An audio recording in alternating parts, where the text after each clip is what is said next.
We're live. Well, folks, it's that time of the month again. Welcome back to the Council of Jeremys on this very special Star Wars Day. May the 4th be with you all. And joining us today is Jeremy Simmons, also known as Prime Geek Collectors. Welcome. Hi, everyone. I just want to tell you that Proper sleeps with his sister. What the hell was that? Not even a minute in, and you make that kind of a joke. How dare you? How dare you? I can't find the stream. And we also have Shellback, aka Hallmark Channel Jeremy. He is he's a veteran of the world's finest Navy. Shellback, welcome back. We also have Shellback, aka Hallmark Channel. Shellback. Okay, he's not with us at the moment. He's just letting it echo. Yep. And we also have Spartan Jeremy, and he also said that I should claim that that I am, and it is true. He brought up a very good point that I am the first female president of the Council of Jeremys. You're also the first female trans president of the Council of Jeremys. Exactly. Yes, indeed. And his sister is the first lady. Oh. All right then, Thug Life. Since you spoke up, what is up, man? What's up, guys? It's Thug Life, also known as the English one, also known as the asshole one. You know, I'm a dick. I'm hilarious. My channel is k. Sub to me. I was a dick. Oh, you're all dicks. It's just what it's a common thing. It's the English way. Except for Force Ghost Jeremy, the vice president of the Council of Jeremys, and by far the nicest of the Brits. Probably the exact opposite of an asshole. Saying the nicest of the Brits is like saying the skinniest kid at fat camp. No. He's like, no. Force Ghost Jeremy just became a father, and I did. And yes, so Force Ghost Jeremy, what's up, man? How's everything been in the last month? The last time you were on, what happened was like the baby was due at any moment, and she was born like what, four days later or something? She was born on the 10th of April. And it was about 7 p.m. our time here. So yeah, and sleep. I don't know what that is anymore, but there we go.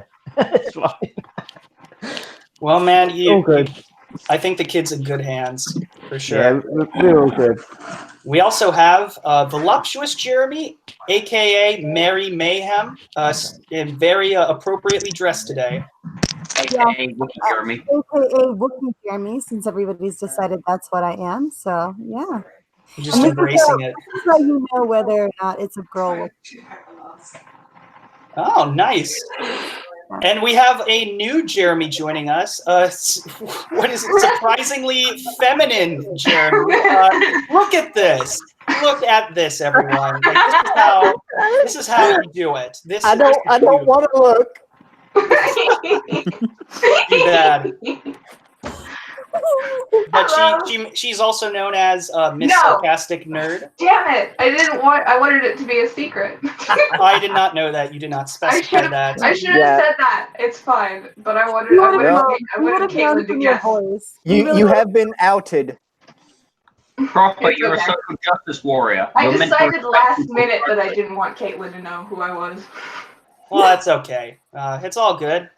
Anyways, so first and foremost, to get this started off, we lost somebody very special to us in the last few days. Peter Mayhew, the guy who who's played Chewbacca in the original trilogy, Episode 3, and The Force Awakens for as much as he could. Peter Mayhew, wow. I mean, just what the amount of nice things people have to say about him is just... it's unbelievable. I mean, wow. Like the gentlest of giants, people are calling him. People who worked with him said he was just so wonderful. And you know what? Chewie, while he wasn't always my favorite character, I always loved him being there and having some sort of, purpose, And looking back at Empire, I think that was one of the greatest moments ever was Chewie rebuilding C-3PO.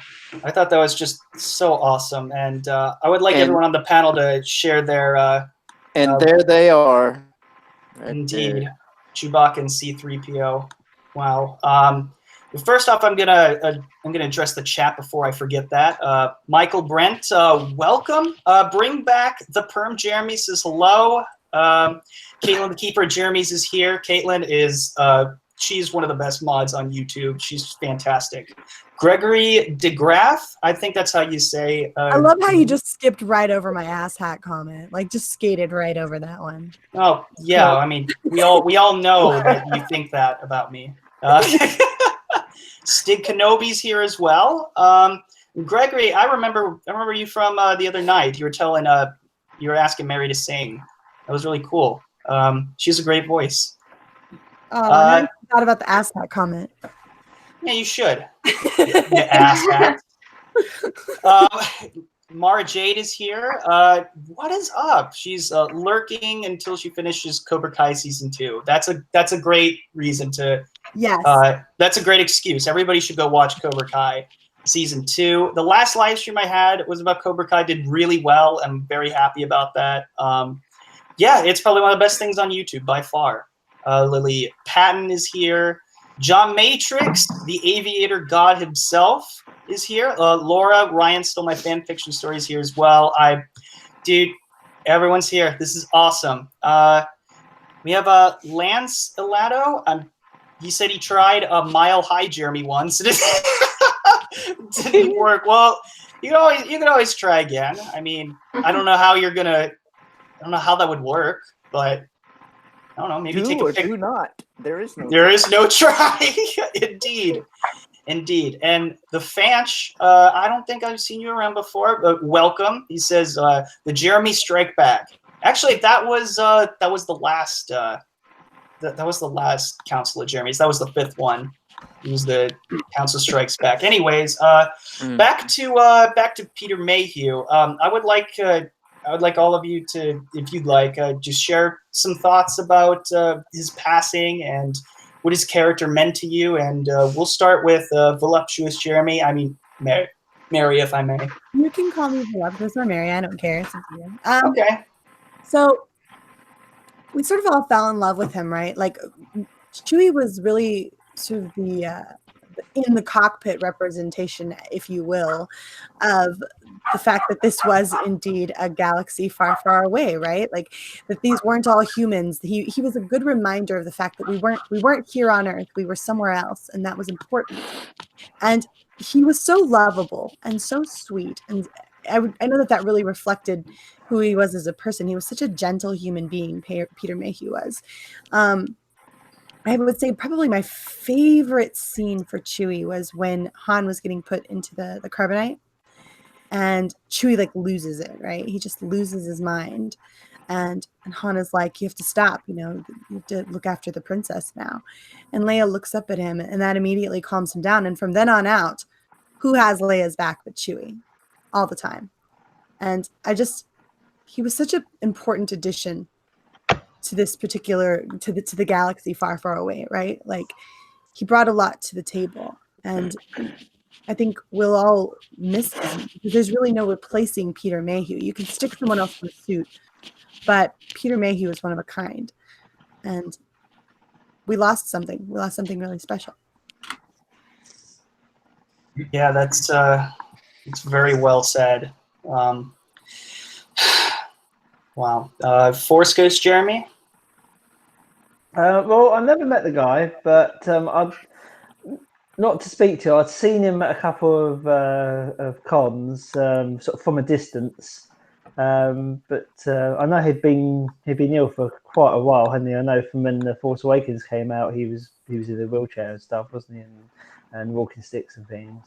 It's just a sad loss, It's just a reminder we're all getting older, and we've got to cherish each moment as we can. And I think I was gonna joke and say my favourite scene was the shower scene from Solo, but I won't.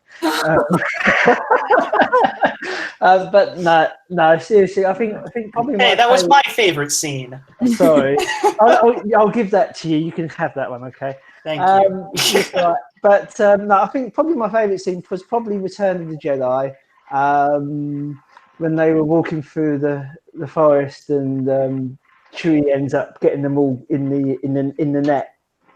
And and then they have to get cut out and they'll fall out and that. But yeah, I did like Return of the Jedi. And then when Han Solo first came out of the carbonite and then he was reunited with Chewie, that was a nice scene as well. And yeah, You're just picking all of them, aren't you? yeah, pretty much. But yeah, no, it's just a sad loss, you know. I mean, I'm probably going to guess Davy Prowse is going to be the next one to go. I know he's not been very well for a while as well. I'd rather not think about who's next. No. But Are just we really playing appreciate- Celebrity Death Bingo with Star Wars right now? No, but, No, that's true.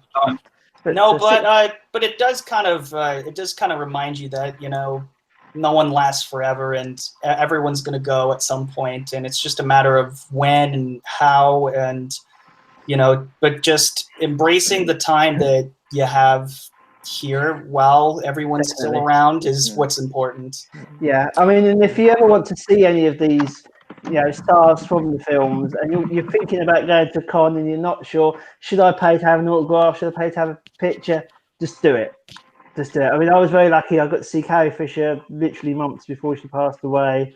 I just saw Jeremy Bullock, Boba Fett last year, and he's now retired through ill health as well. So if you want to get and meet these people, just go and do it while you've got time. And yeah, absolutely. And I regret not getting like a photo op from Star Wars Celebration with him. Now I think that's just going to be like a huge missed opportunity. Yeah. Shoot. Damn. Spartan Jeremy? I will go a little bit later. Oh, okay. And if you can also say if you have any favorite Chewie moments in the Star Wars saga as well. Miss, how about you? For a favorite moment, I'm going through them all in my head. Like I think the moment I thought of immediately was when he refused to go down into the garbage chute thing. I thought it was immediately what I thought of when Han had to force him to go down there.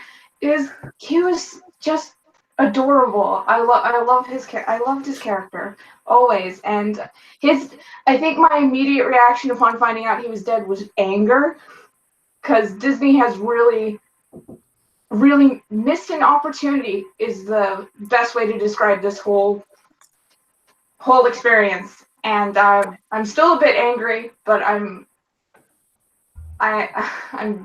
really sad I didn't get to meet him as well.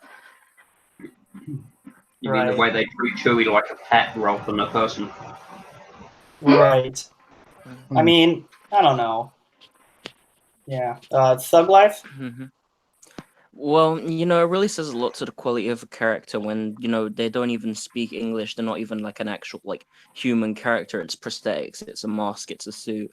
And yet they still seem so real and so human. All Chewbacca has is growls, and yet you can still tell how he's feeling. You can guess what he's trying to say in those moments, and that says a lot to the writing. It says a lot to the directing, but it says a lot to the quality of him as an actor and how he used his body language and things to get that through. And Chewbacca has some like really amazing moments, and like in The Force Awakens when Han Solo dies, spoiler alert. Everyone knew it was coming, and yet people still cared because they saw like Chewie's reaction to it and things like that, and everyone was still like so emotional, and it was brought up like, in that way.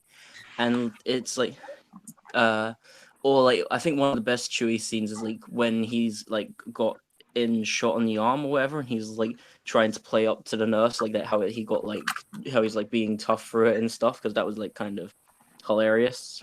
And it just shows like this, he's such like a big intimidating character, and yet he's like one of the like kindest ones in the whole the whole series. You know what's crazy is that he didn't have very much acting experience at all. Mostly just played Chewie. He was a hospital porter, I seem to recall, and it's literally he got the role. George Lucas said because he was tall enough. He got the role by standing up. Yeah. And also can I just note the dedication of him to get surgery just to come back for episode 7 as well, just for one last film. Yeah. Wow.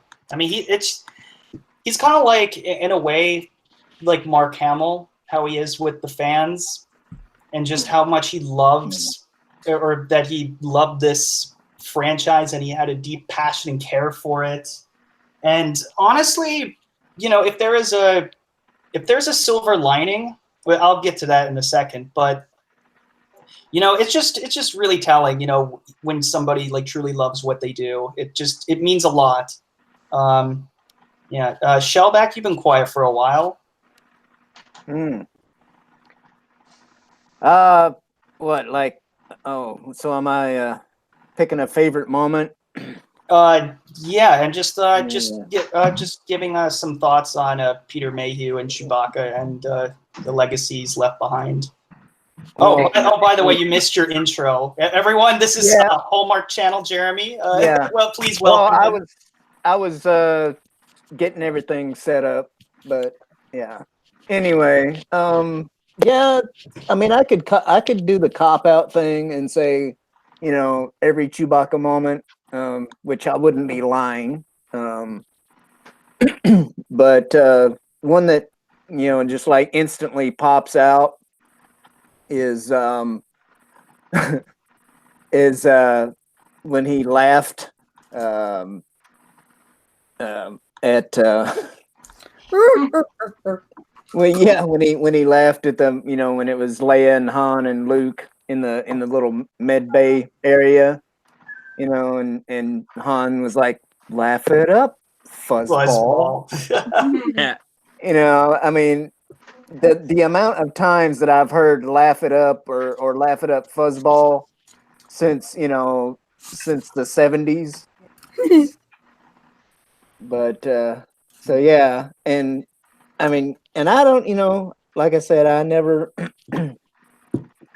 I never really got any chances to meet the guy or anything, so not even like see him from afar at an event, but I mean, everything that I've seen on him, just makes you think that he had to be like one of the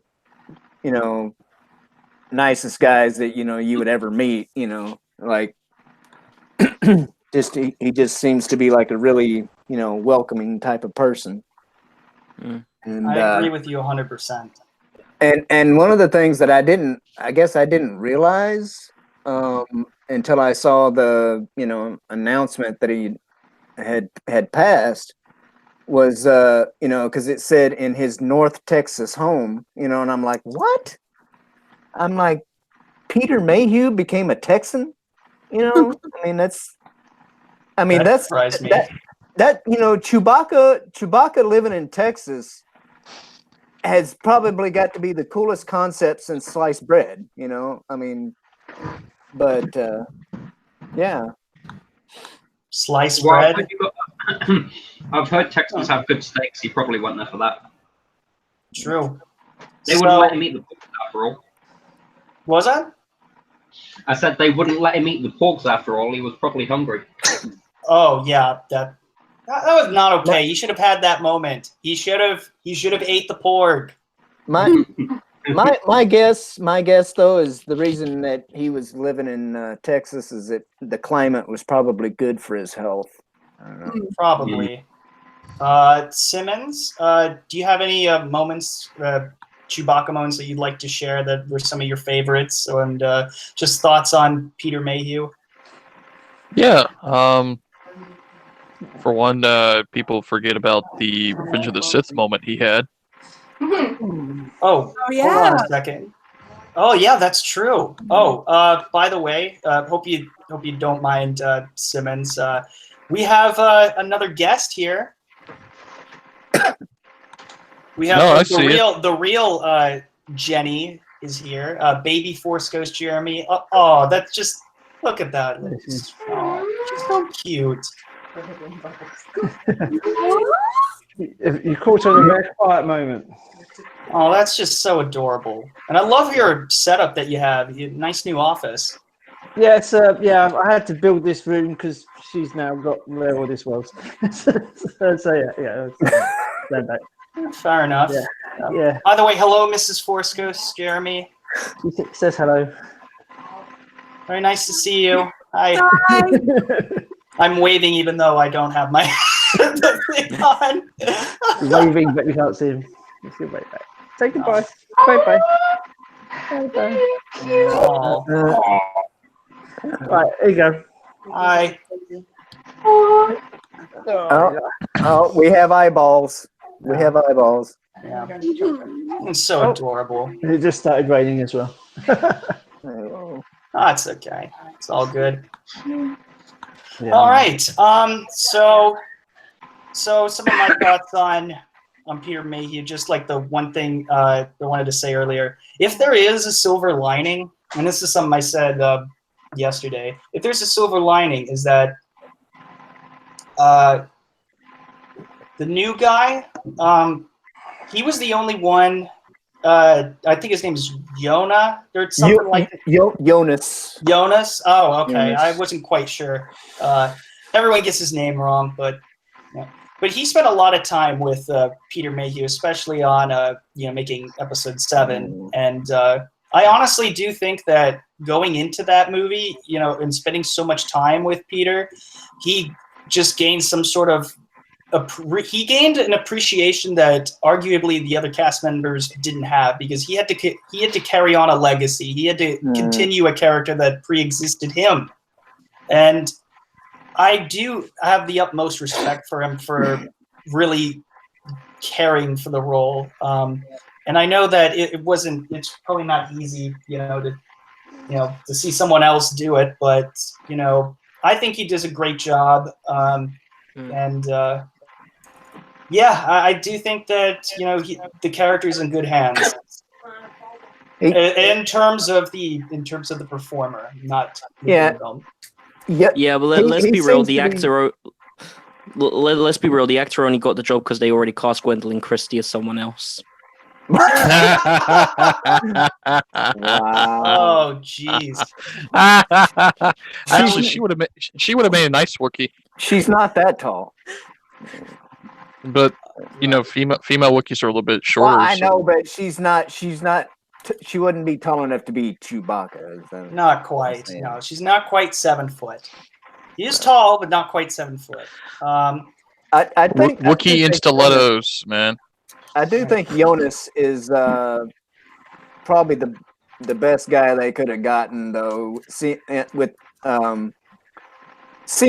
what I've seen of him, interviews and all this stuff, he just seems to have a genuine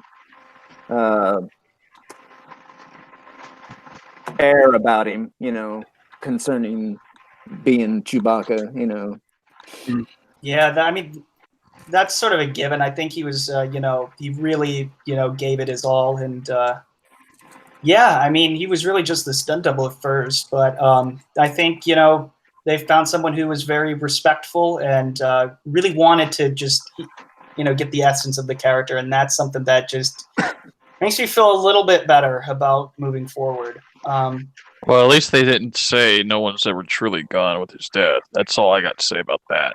Oh, that would have been very, I probably wouldn't have liked that, but it's whatever. But I understand the sentiment, though. I'm gonna get to the chat real quick. What's up, everybody? I wanted to do just that because we have extra asshole Jeremy in the chat. Oh my gosh! The real Jeremy apparently has some competition. The real Jeremy does have some competition. In a way, we're all real. We're all assholes. I was about to say, we're all sort of competition for Jeremy. Don't we all sort of embody like little aspects of Jeremy? Little aspects. He's the voluptuous side of him, the philosophical side, the surprisingly feminine side. To be fair, I thought I was already the extra arsehole, but I think you got to step up your game, Thug Life. Yeah, you just got to do that. So, Philosophical Jeremy's in the chat. What is up? Lancelotto says, rest in peace, Peter Mayhew. May the 4th be with us all. May the 4th be with you, Lance. I'm sorry, Mile High Jeremy didn't work out, but here's hoping for you someday that it'll work out. And then, surprisingly feminine, Jeremy downvoted. Thank you. Oh, I didn't think you'd see that. I downvoted the video, so Yeah, I didn't know you would have. Oh yeah, before I forget, dislike for Proper. On the stream. I was initially a downvote until we went live, and because you went live 3 minutes early, I went ahead and changed it to an upvote. Okay, I appreciate that. That's so nice of you. Change it to like... Oh, guys, Bonnie's in the chat. Hey, Bonnie, what's up? Glad to see you here. And the font says we are all fuzzballs. Indeed. Big Steve is in the chat too.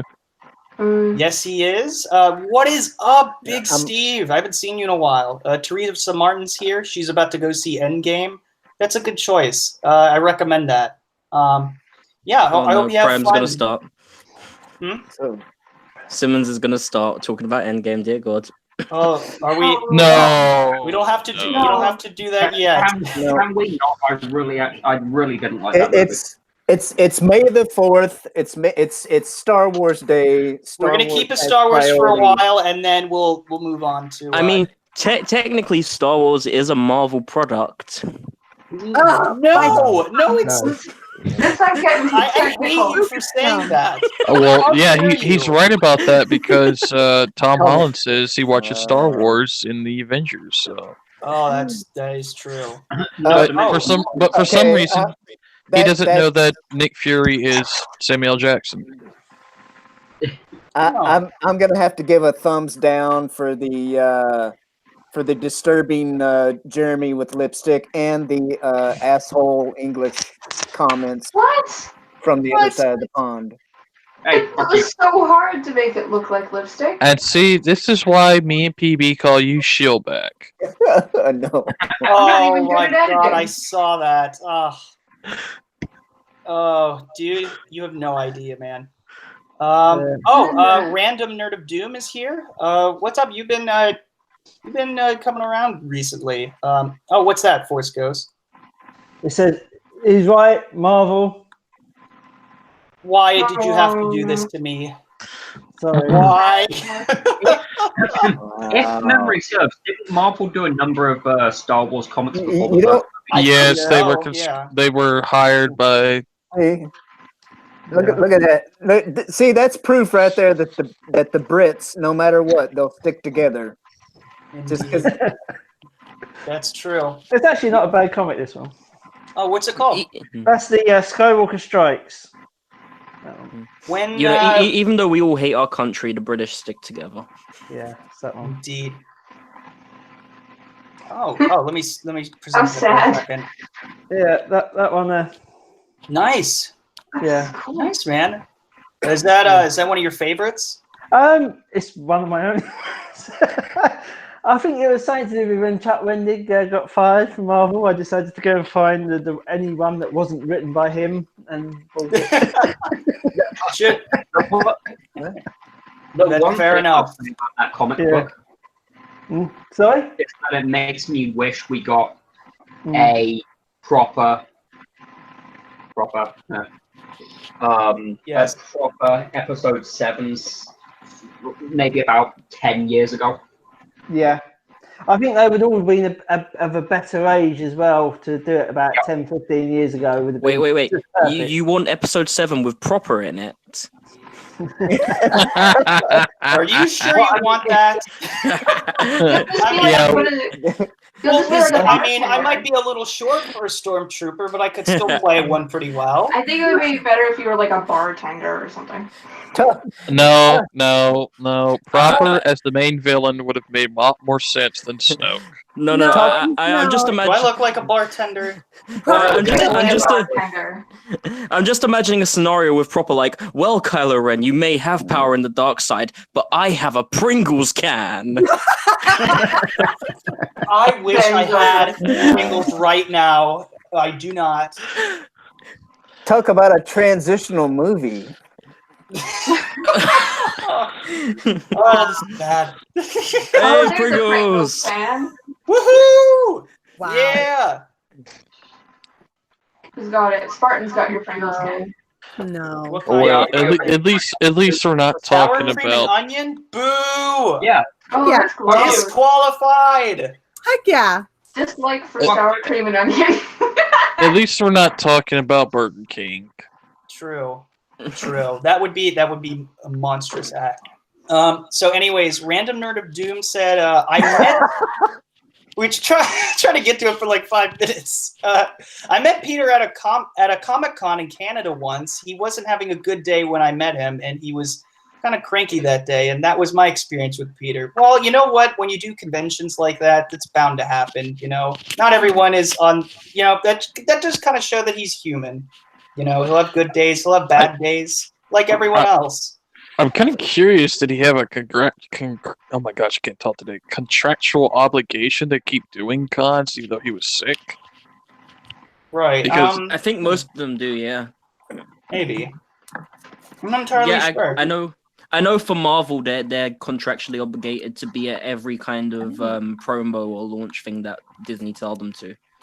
That's a bit There's a difference ridiculous. between like a promo or launching a con, though. I don't know that I've ever been contractually obligated to be at a con. Well, if there's a panel at the con and then the meet and greet's part of that, then I imagine it would come under promo contract obligations. I don't know. There's as many meet and greets as there are like just probably panels for obligations. I guess if there are any. A panel's probably a bit different though. Where panels are not the same thing as like a meet and greet or signing or whatever. Yeah, completely different.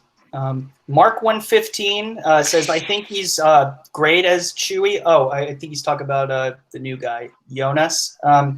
He liked him a lot in Solo, and he's actually passionate about what he's doing. Yeah, that's exactly what I said. I completely agree with you. Okay. I have one question off of that. Why the fuck did you see Solo to say that? Well, I didn't pay to see it. Solo's on streaming. You can see Solo on Netflix. So basically, is there going to be like a pun that he's a Jonas brother now?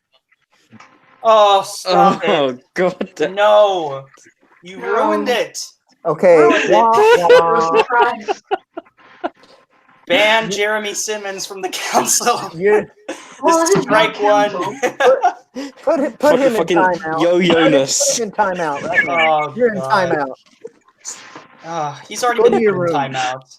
I mean, technically, it's still Disney, right? Why? Just why? Random. I'm not reading that.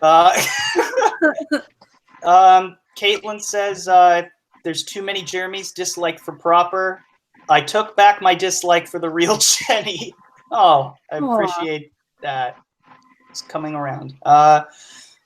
Lance Alato says Jeremy is a concept, a fantastic fan embodiment of awesome sauce. Hail all Jeremys and hail Caitlin, the keeper above all. Well said, Lance. Woohoo! Wow. Extra asshole Jeremy is asking Force Ghost Jeremy, are you going to Free Comic Book Day? There was one here in my local town today. I didn't get a chance to go.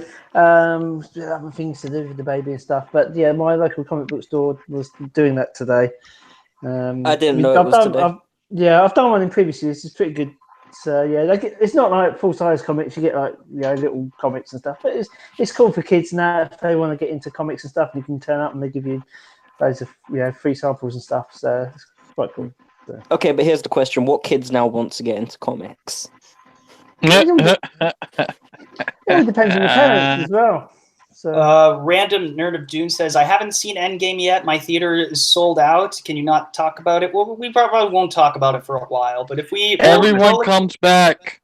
Yeah, stop it. wow. No, I can't ask what I was gonna ask because it's fucking Endgame spoiler for fuck's sake. We'll just preface it saying Endgame spoilers, and then we'll just then we'll say like, okay, you're good. I think Simmons. Can I ask then? I think Simmons is trying to take the asshole crown away from the Brits.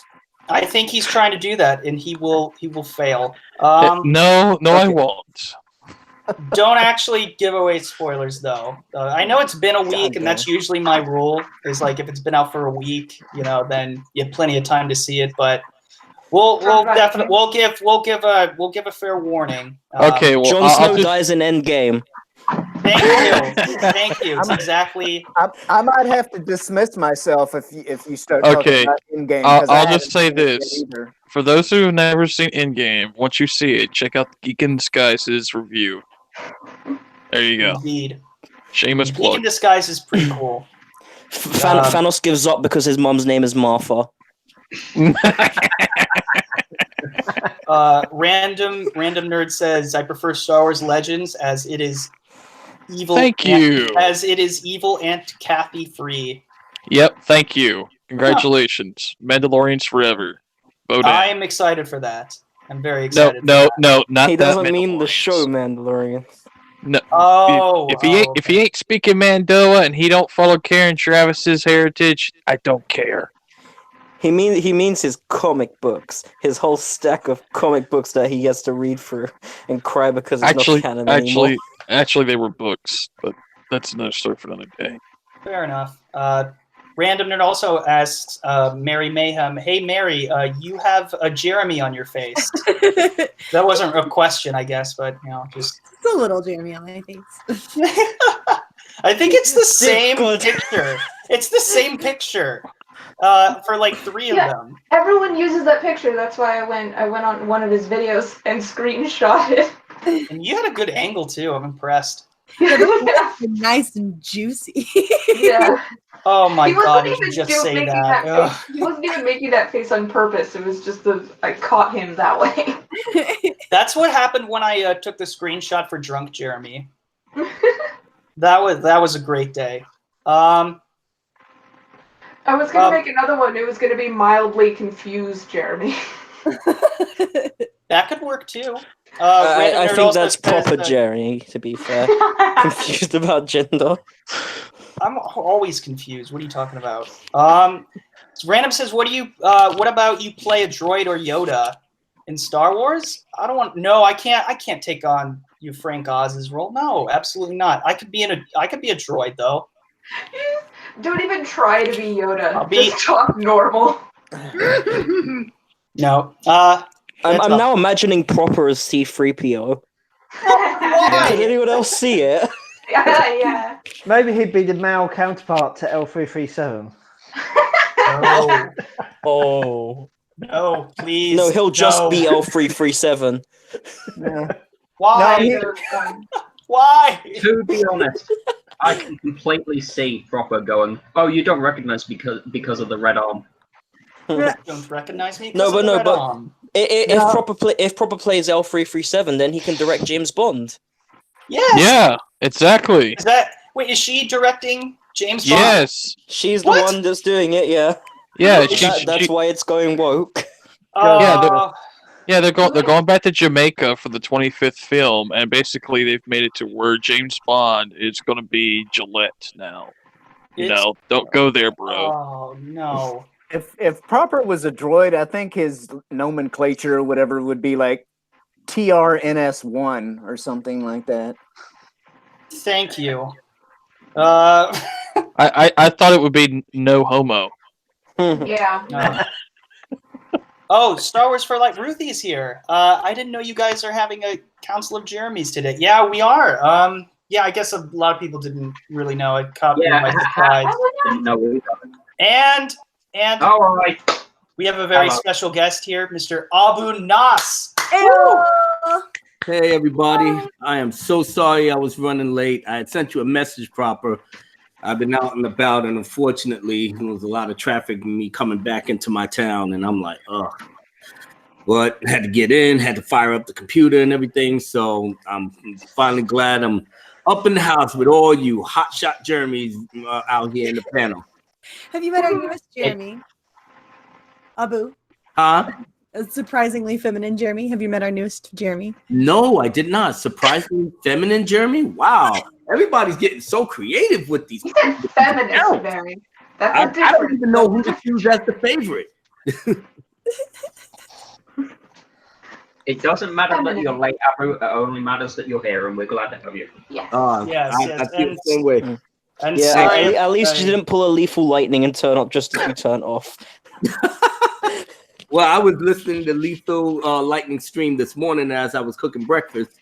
So, I mean, I'm here to support all streamers that dedicated to this to the Star Wars fandom, and like I said, man, I try to get on when I could get on and listen to and just be a part of the chat group and enjoy the streams and stuff as much as I possibly can. So, as a YouTuber, you know, I know the value of supporting your own, you know. absolutely, and I couldn't be more happy to have you back. Yeah, Really same do. here. Everybody, go subscribe to Abu Nas if you haven't already. He's amazing. Last time he was on, he had a very nice. He composed a very awesome little rap there, and towards the end, the last Council of Jeremy's, and I've never had a rap song dedicated to me, so I was very honored that the great Abu Nas himself has given that to me. I couldn't thank you enough, man, and thank you once again for coming on. And Yeah, my pleasure.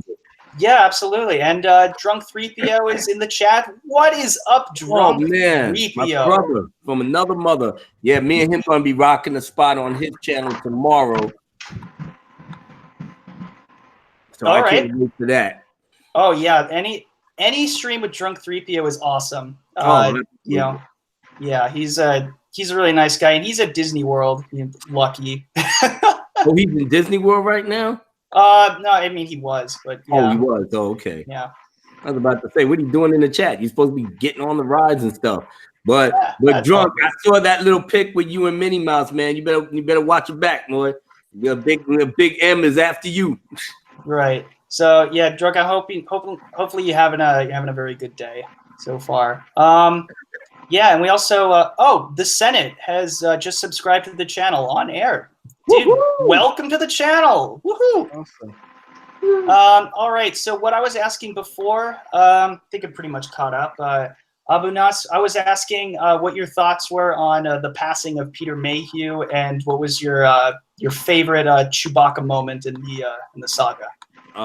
Well, I found out about it as I was getting off the train to the bus depot that takes me all the way home, and I was just skimming through Twitter, and then somebody had posted up "Rest in peace, Peter Mayhew," and my mouth literally dropped, and I looked, just to try to see if it was confirmed, but it was a shock. It was literally a shock. But I think it hurt me more knowing that we just came from this tweet that Mark Hamill placed on Twitter from Stephen Wayne's art saying missed opportunities to get the gang back together for one last ride, and everybody had a fit behind that.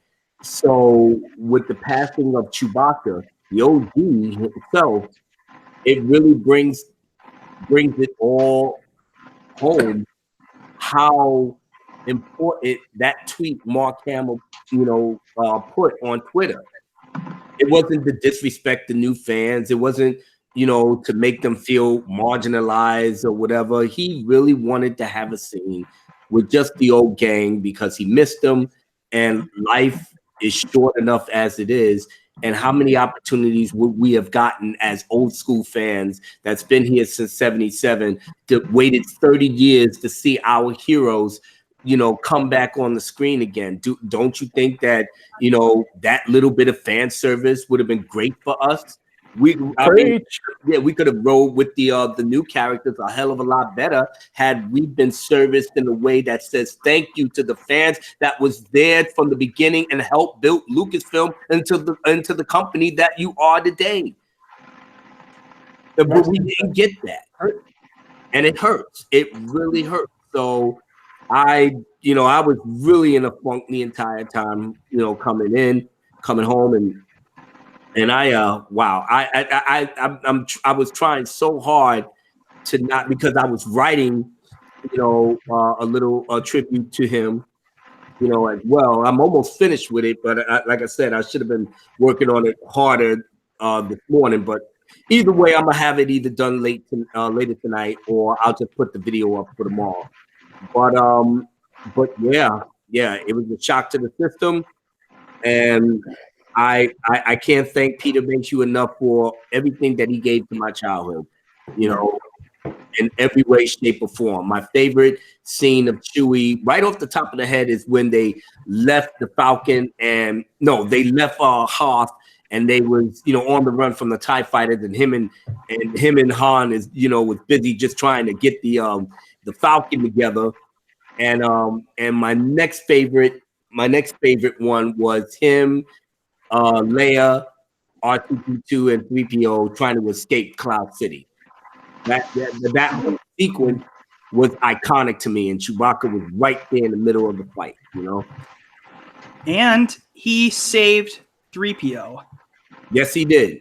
Yeah. And this is a guy who had no real acting experience before, and the way that he was able to portray Chewie in that moment, and the fact that he doesn't even really, he speaks his own language, but nothing we can understand. Mm-hmm. It just was a testament to how perfect he was in that role and how well he was able to execute it, and how appreciative he was, to all the fans. Yeah. And, he's done a fantastic job as Chewbacca. Probably one of my, one of my favorite moments was probably, an Empire, when we, some of us were rewatching it, a couple months ago, and it was just something that was a nice reminder of just like who these characters were.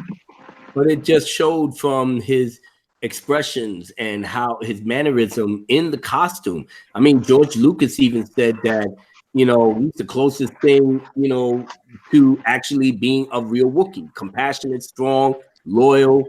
But it was just his charity to the fans that really made him stand out. He knew that, he was just an orderly that got pulled into a movie. He didn't know how it was going to happen. And then it turned and made him into an icon, a household name, a millionaire, somebody that you could live off this stuff and know that not only that you made a great living, you became a legend in literature, in comic books, in stories, and you still have the respect of the fans. And he always gave back, always on the convention circuit, meeting fans, having fans tell their story about how important Chewbacca was, not only to the story, but to their lives, when they was young. And I know he felt that, and the fact that he kept giving back, that makes that man stand out better than most. Wow, that was well said. Yeah. Well said, my friend. Thank you. I couldn't have said it better myself. Following on from that, it occurs to me. What was that? It says a lot. It says a lot, I think, about sort of how special the original trilogy was, because George Lucas really was able to take all these what were essentially random people and create a real legend out of it. Yes. And by the way, there are some claps going on in the chat. Claps for the amazing statement that Abu Nas has said, and claps for just to celebrate Peter Mayhew, to Peter. Yeah. May the Force be with you always. Amen. And I believe Stig said Mayhew was everything the people at Lucasfilm are failing to be. Dude, yeah, exactly. That makes sense. Couldn't agree more. Big Steve says the power of Jeremy is strong. Thank you. Well, Peter is he's having a good time chilling in the Afterlife Cantina, with Carrie and Kenny and Alex. Did you see? Someone shared a photo of him and Carrie together, and it was really cute. Oh, that broke my heart. It pulled the heartstrings. Yeah, seriously. every time I see it, I just get a little emotional because, like I said, it's three of our heroes, that we know and love and we grew up with is gone now. And all that's left is Mark Harrison, Billy D, and Anthony Daniels. I mean, yeah, something I mentioned this the other night, but when we were talking about this, I thought somebody mentioned, I forget who, that if you, well, here's what it was. If you look back at the first time everyone gets on the Falcon, or when they rescue Leia, the only ones who are still around are Harrison, Mark, and Anthony. Alec Guinness has passed away. Kenny Baker, and even though, and Carrie, and now Peter. It's just, I understand that, with Carrie and Peter and Kenny, it's more recent, and it really hurts, and it does. But it doesn't take away what they did, and we will always have those movies to sort of celebrate their life, and I think that's a beautiful thing, that we can hold on to these films forever and cherish them, And that was Mark's purpose on putting out that tweet, but it got so misconstrued. I mean, I don't even give a shit at this point anymore. After hearing him pass, it just reinforces my anger. It just reinforces my total lack of any respect for these new, Generation Z fans that want to cling on to these new characters that nobody gives a shit about. They're not well developed in any way, shape, or form. And when you come out your face and say that the sequel trilogy is not for the OT characters, watch their films if you want to relive their old glory. But yet you needed the people, the old people that you didn't want anymore to market the movies to make your new heroes look good. Right. It's ironic, isn't it? Yeah, just a little bit. No, but I would say though, like, I think as much as it does make people angry, and I can see why it would, because there were such wasted opportunities with these characters. I don't think that's the feeling it should be invoking in us when these people die. I think what it should invoke is like the feeling that we don't actually want Star Wars to die. We just want it to be better, because there are people who have in our community who have given up, and rightly so. I can see why they would. But when things like this happen and we all come together and we all remember what we loved about Star Wars and why we cared, that's what it should invoking us, that we just want to make it better, I would agree with you to an extent. I mean, we want to make it better, but at this point, nobody's not budging on their. It is very clear on Twitter. I don't know about Facebook because I'm not on there a lot, but I know on Twitter, everybody's digging their heels in their sand. They are. And you know what? I don't even give a shit anymore. I'm standing by my convictions that if we had to deal with this with Mark, and then God felt the need to bring Peter Mayhew back home, right in the midst of when we were still dealing with this and the reasons behind it, there's no saving this fandom. The fandom is already woke. They already have their agenda, what they're going to do. Whether KK stays or not is irrelevant. They're not budging for what their progressiveness or their agendas is going to steer them into whatever lane that they are. Why? Because they're making money. You understand what I'm saying? Where the buck stops is where they're making the money. That's why I'm trying to tell people, keep your money in your pocket, because this is our last chance to send a clear and direct message that where they're going is not ultimately going to work. Because if they make $2 billion, you can kiss everything that you love about Star Wars goodbye. Anything that you got right now, the episodes 1 through 6, the Clone Wars, Rogue One, if you happen to like it, you keep that shit close to your heart. Because everything else, they're going to piece by piece get rid of it to match their progressive or LGBT or whatever agendas that they want to cater to the people that's here and now. Because remember, they're young. Look at that, Galaxy of Adventures. They've already started doing that with the prequels and the original trilogy. Oh yeah. Oh yeah. Oh it coming. goodness, I don't understand what you said. Galaxy's Edge, right? No, The kids' YouTube Oh, channel. yeah, the cartoon I'm shorts. I'm getting them confused already. The cartoon shorts where Yeah. Leia kicks everybody down the chute. When in the movie she was the first one down the chute.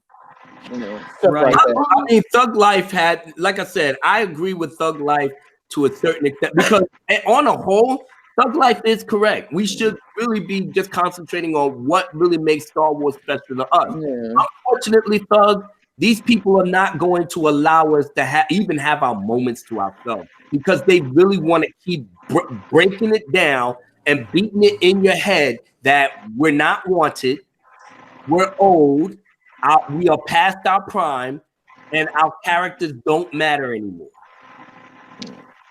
That is just that kind of mindset is just awful. Yeah. You know, that we can't, like, why can't we if we can't come together around this, like, what is ever going to bind us ever again?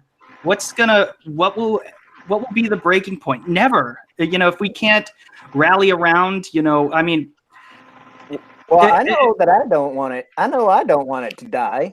I want it to be good. I want it to come back to life, And I think I don't want it to die. Yeah, and I think everybody would want that, but and in some ways I think, part of it is gone and will never be reclaimed again. You got a guy's named Star Wars Stuff just tweeted, "Ruin the Man Baby." Shout out to you, Ruin the Man Baby. You the man. He tweeted him saying that you're a low, and paraphrasing, why don't you go out and get some air? You still harping on the fact that Ryan Johnson, X, Y, and Z, and you made a parody account disrespecting the man of the movie that you hate, and why don't you go out and get some air, breathe the fresh air, and everything else? But yet, Ruin posted the tweet that he made saying, "I love the OT characters, but," and here's where the kicker is, but this is not their trilogy. This is not their trilogy. This is the new people's trilogy. But I love the OT character. I said, no, you don't. I replied. I had to reply to him. I said, no, you don't. You're a fucking liar. No, you don't. You don't love the OT characters and have that shit come out your mouth. If you wanted the thing to be about the new characters, then you could have worded it a little better than you did. You pretty much said, I like the OT characters, but I don't want them around me. Then what the hell do you love about them? If you don't want, if I love something, I want it around me all the time, or I want it to be something that I can push the new characters into the forefront so they can get some shine. Yeah, you can have the best of both worlds. I don't have no idea why it's so hard for people to comprehend that if you have a big fan base like Star Wars, where the OT characters and the people that supported the OT characters bought all the toys, books, novels, this, that. You bought all of that, made it into the powerhouse. Now you ain't making a dime off toys. You damn sure don't got books that's worth a damn that people to read. You basically, destroyed all goodwill between the filmmakers and the people that work at Lucasfilm, between the fans, because they act like our money is just automatically theirs just on GP. And that's not the case. So Star Wars Stuff came on here, said what he said. Now, this is the day after Peter Mayhew died. That's why I am not letting up on these assholes. You waited until Peter Mayhew died, and then you want to retweet Ruin the Man Baby and said all that disgusting stuff you said about him, but yet in the same breath, you're going to say, oh, well, I do love the OT cap. No, you don't. Stop it. Stop it. That tweet alone just reinforces why I am staying the way that I'm staying. And I'm telling everybody within the sound of my voice, keep reading his tweet. Star Wars Stuff. Keep reading his tweet and let that shit sink in your head. He's a big YouTuber too. Yeah, exactly. Hey, Abu, I have to disagree with you just a little bit. Hey, can you hold on just a second? Hold that thought. Mary's got to go in just a few minutes. Mary, is there anything that you want to say before you leave? No, I just, I couldn't agree with Abu more. I feel like we have these opportunities to value and respect what it is that we have. It's here in front of us right now, right? Like it's there, and we should value it. We should appreciate it. And I feel like there's a lot of disrespect going around for people like Mark Hamill right now, and they're not thinking this through, although they should. Carrie Fisher's death should have been enough to remind us to value and appreciate the wisdom that someone like Mark Hamill, someone like Peter Mayhew brings to the table. If not everyone else, or if not the other side, then certainly us, we can remember to value and appreciate them and appreciate what they have to say, and I think it's important to sort of keep in mind that we're not going to have these people for forever, and we have to stick to our guns to preserve what is good, to preserve what is important to us. And so I think that's essential, especially at this moment, like to not let these moments pass us by without us sort of waking up and realizing there's a reason why we fight, because we're not going to have them here forever. We can't rely on Mark Hamill to do this for us for forever, because we're not going to have them for forever. So we have to stick to our guns here and to preserve this beautiful thing that we have. You're absolutely right. You're absolutely right. Well said, Mary. So well said. We have to keep going on and doing what we do, because nothing's gonna change if we just stop. So yeah, you're absolutely right. And everybody who's in the chat, thank you so much for joining. This has been so great so far. We got about another hour tops, and this has been great so far. I'm joined by Abu Nas, Force Ghost Jeremy Simmons, Hallmark Channel Jeremy, Spartan Jeremy, surprisingly feminine Jeremy, new one, Thug Life Jeremy, Voluptuous Jeremy, also known as Mary, the bringer of the mayhem. And I just want to thank you so much for joining us today. Of course, Papa. I'm always down. Yes, thank you so much. Now get the fuck out. I'm kidding. I'm just joking. I'm joking. When you gotta go, you gotta go. He kicked me. All right. Take care. I like Mary. She's awesome. I'd like to tell Abu though. He's as far as the books go, the new books, they're not totally useless. From what I've heard, Chuck Wendig's Aftermath makes a very fine doorstop. Mm-hmm. Oh, yeah. Oh, I did not see. That was a good one. I didn't see that. I didn't see that coming. That you subverted my expectations. Yeah. Good job. Good job, Hallmark. Very good. Mark Raff is here. Fan Addicts of Film is here. Welcome, everybody. I really appreciate everybody who's tuned in today. Sketch Therapy's here. The DJD show. Random Nerd says, DJD, what's up, brother? I haven't heard from him in a minute, DJD. I hope you're doing good, man. May the fourth be with you. He really doesn't like Chuck Wendig. Who does? I knew there was the reason why I love that man. Chuck. Okay, I would actually like to address Jeremy something in the Movie chat. Phone, I'm sorry, but I'm a whammon too. Does that make it okay? No. Proper. I would actually like to address something in the chat, if that's all right. Who? Yeah, sure. Okay. So someone asked in the chat that if all of the Jeremys came together, would we make a Megazord? Yes. And that just got me imagining like a giant transgender Spartan Megazord Force Ghost with a blunt hanging out of its mouth. It would be unstoppable. It would be absolutely unstoppable. And lipstick. I actually love that image, and I was really looking forward to reading that. Well, it was really creative, and now you could have a Megazord Jeremy. If any of you know your Elder Scrolls lore, there is what is called the brass god, the Numidium, which was made up of all the souls of the Dwemer all merging into one massive basically entity that had powers of a god. So that would kind of be what we do. Yes. Nerd. Fight me. No, it's okay. We're all nerds here. So this is something I kind of want to veer off from. Talk about something that we might enjoy a bit more. So this is something I wanted to talk about, but Lancelotto has asked it for me. So, and he asked a question for the panel. How does everyone feel about the prequels, and what era of Star Wars were you born? You grew up with? And he says that he was born in he was 9 when the Phantom Menace came out, and he says the nostalgia outweighs the bad acting. All right, well, we can kind of agree to disagree, but what's everyone's thoughts? And we'll start with Force Ghost, Jeremy. Well, I'm an original trilogy person because I was born in '73, so I was 4 when the You liar. I am 1973. I was born, and I was 4 when the first Star Wars film came out. I can still remember queuing around the block waiting to get into the cinema to see it, and it just changed my life. I've been a fan ever since. I was a spoiled child, I have to admit. I had nearly every Star Wars toy you can imagine as I was growing up, and then stupidly sold it all for next to nothing, flea markets and things, and been gradually ever since rebuilding it all back up again.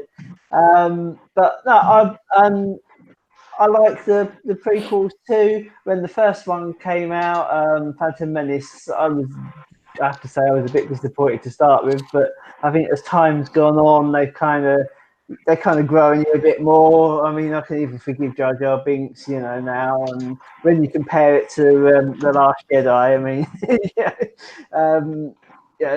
I'd rather watch the Phantom Menace any day. And I'm genuinely a prequel guy. I've never really followed much of the books and the sort of expanded universe. I've followed a lot of the sort of Star Wars games, LucasArts, X-Wing, TIE Fighter, all those sort of games, Dark Forces, all those sort of cool games when I was growing up. Even like The Force Unleashed, I love that game. And sort of from The Force Unleashed, really, or from The Force Unleashed 2, there's, as far as Star Wars games are concerned, I think they've just really gone downhill. I honestly thought that in the PS2 era, they had quite a few good games. Like the Episode 3 game was good. I still have the Episode 3 game. So do I. It's actually really good, and movie accurate, and it's fun, and you get to battle other people. It's amazing. It's actually really an underrated game. Yeah, and the Lego Star Wars games are cool as well. I like playing the Lego Star Wars games. They're pretty cool. I like playing the first one. I don't remember the second one very much. Lego Star Wars was actually the first Star Wars I got into because I was born the year after the Phantom Menace. So I played Lego Star Wars on the PS2, and that was my introduction to Star Wars. Oh gosh. Miss, what era? I guess it's around. Maybe not quite as young as Thug Life. You're not like a child. The movie, the Phantom Menace came out after I was born. Like a few weeks after I was born is when it came out. I was 6 years old when the Revenge of the Sith came out. Oh, fuck! Now I'm feeling old. But my dad is a major Star Wars nerd, so I think I watched the original trilogy first. Lucky. Yeah, and then I think and I saw Revenge of the Sith in theater when I was little with my dad. But I love the prequel trilogy. I don't know. I don't have a problem with it. Do you think this is going to be something that's being said about the sequel trilogy anytime soon? Let's say in 15 years? I don't think anyone will say they love the sequel. Well, some people might. I think that the kids who are watching it now, the young ones, will still enjoy it as they grow up because it's something from their childhood. I do think they'll go back and have a greater appreciation for the original trilogy and the prequels than they do for the sequels. The same way when I was growing up, they remade The Karate Kid, and I watched that when I was 9, and then I went back and now I love the original ones. You can have an appreciation for a movie and be able to recognize why other people don't like it. I have unexplainable love for all Tim Burton movies, and I absolutely understand why everybody else has issues with the things that he does in his films or some of the films that he makes. But if kids growing up, for a person who grew up with the prequel trilogy, I understand why people have issues with the prequel trilogy, and I don't argue with people about it. I don't have the urge to tell someone, "Oh, you're wrong. The prequel trilogy was masterful. I loved it. It was amazing." That's not my immediate reaction when people say they don't like it. I kind of go, "Oh, I liked it. I mean, I understand where you're coming from, but I still have sort of a soft spot for it." There's a difference between that movie was amazing and how dare you say that movie was bad, and oh, I get it, but I still really love it, and I watch it sometimes and it makes me happy. Yeah, there's a lot of movies that are like objectively bad, but we all love them because of the nostalgia and the childhood, and someone who never saw it as a kid will look at it and go, "What the hell is this?" Mm-hmm. It's kind of like Rookie Critic, because he's doing his watch through of all those old classic movies. So he's watching all this stuff without the nostalgia and stuff that everyone else has from seeing them. So he's not going to like all of those. Yeah. Yeah, it's very interesting if you take away the nostalgia, how you view a film differently. But I'd like to pass the question on to Jeremy Simmons, who hasn't spoken for a while. I saw the original trilogy first because we rented it at the local movie rental place. That was, I want to say, when I was 4 years old, back in '98, and then that year I got the VHS of the Phantom Menace. So I was about 6 at the time. And how do you think about them in retrospect? I think that honestly, for a complete movie saga, all 6 films is all I need. Fair enough. Because it's the story of Anakin Skywalker and then ends with Anakin Skywalker. So what's the point of keep going forward besides nostalgia? Money. Yeah. Yeah. But money. But how do you make money when you've only made $5 billion since you bought the franchise? Right. You have to make another trilogy. Yeah, but I mean, honestly, I thought it'd be better if maybe they started out with this like Rogue One. Maybe that would have been fine. But then again, why would they choose to release that first? Sorry, Thug, you were. Oh, I was gonna say, like, there's definite reasons for continuing something that's like old and has an established fandom without, and sure, obviously it's money, but just because like it's gone bad doesn't mean it's a bad idea in general. And I know I've talked about this a lot recently, but again, Cobra Kai, like, it's one of the best things that's come out in recent years, and it's still just a continuation. You can still say it's just a money grab, but that doesn't discount it from having like actual value as something, You can compare the two, but Star Wars is a universe. I think Karate Kid sort of is just a thing in our world. Star Wars is its own universe, and if by making a movie they could have gone anywhere with it.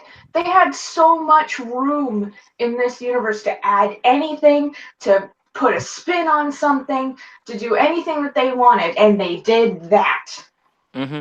Yeah, I agree with that. That's why I'm more excited for what they've like coming up with now, like the Mandalorian and the Fallen Order game and stuff like that. Mm-hmm. I think those have more of a chance of being good than the new series, but I think continuing something has value still, Yeah, exactly, and not trying to just and you can tell sometimes when we were just doing it for a buck.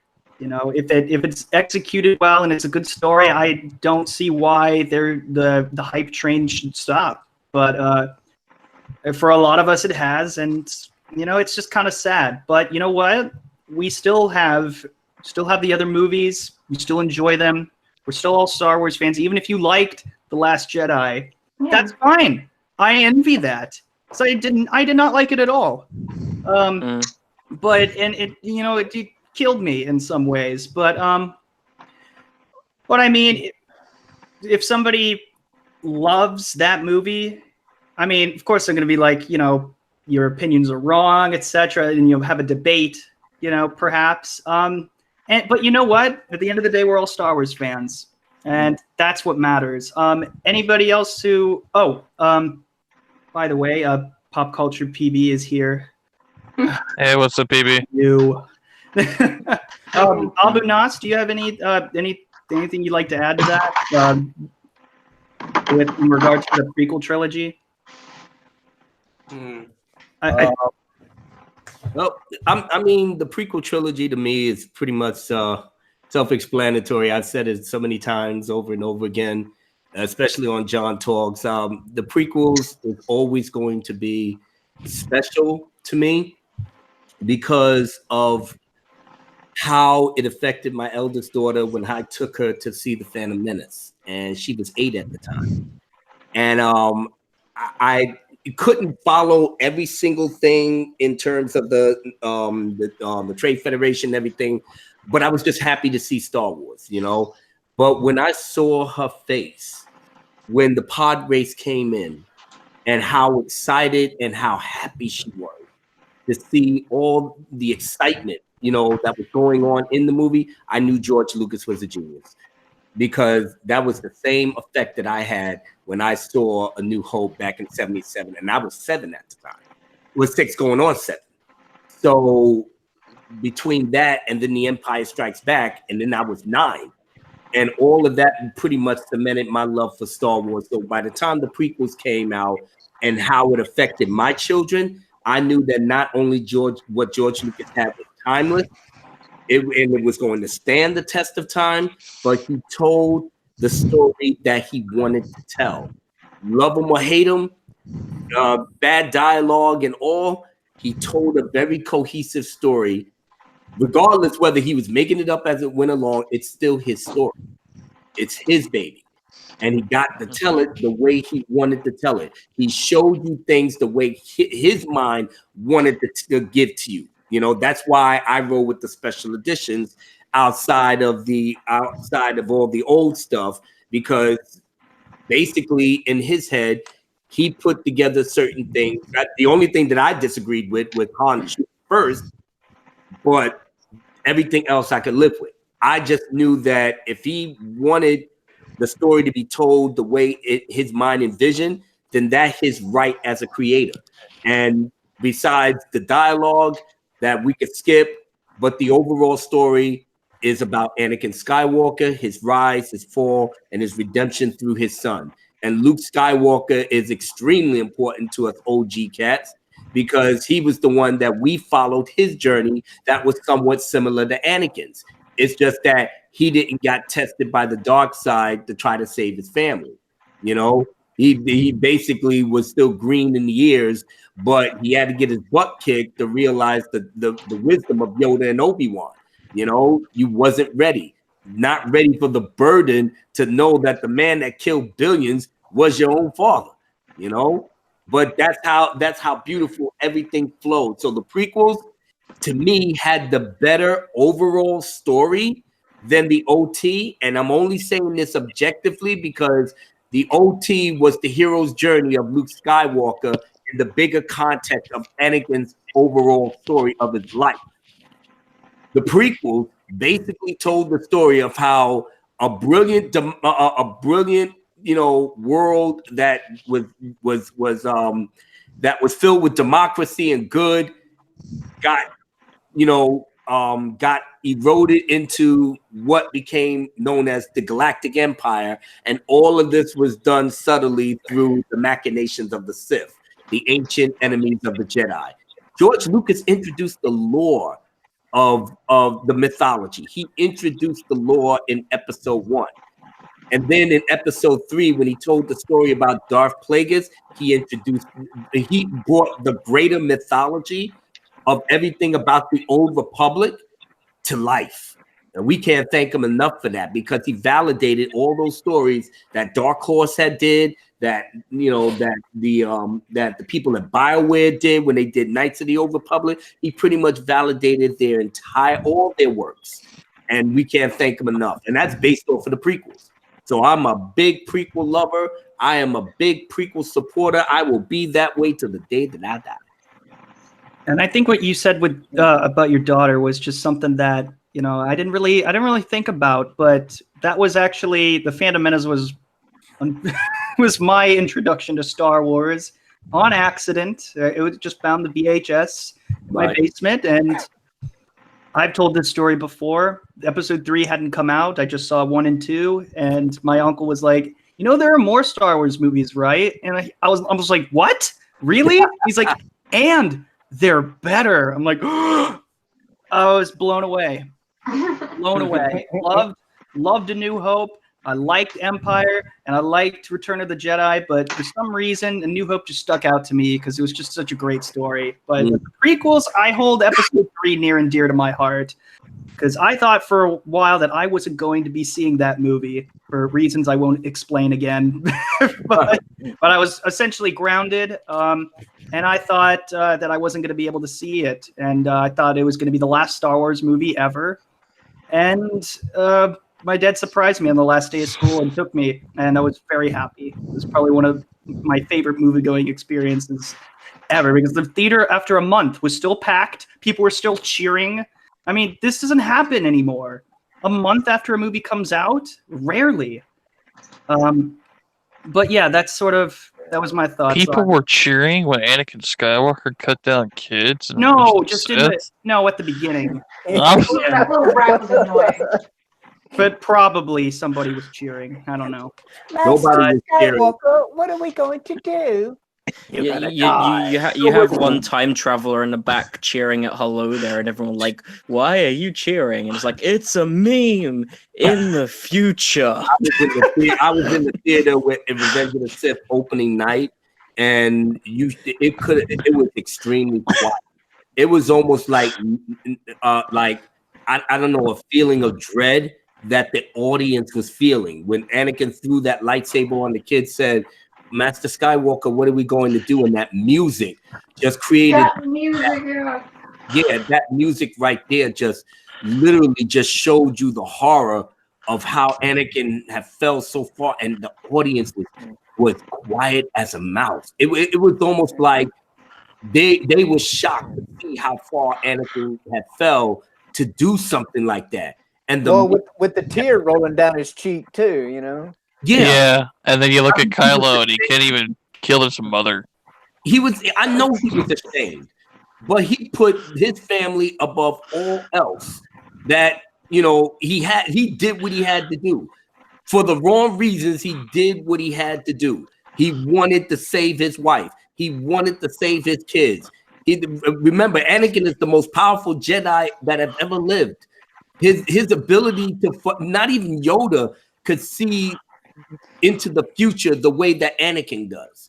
But Yoda tried to warn him, be careful when you're sensing the future, Anakin.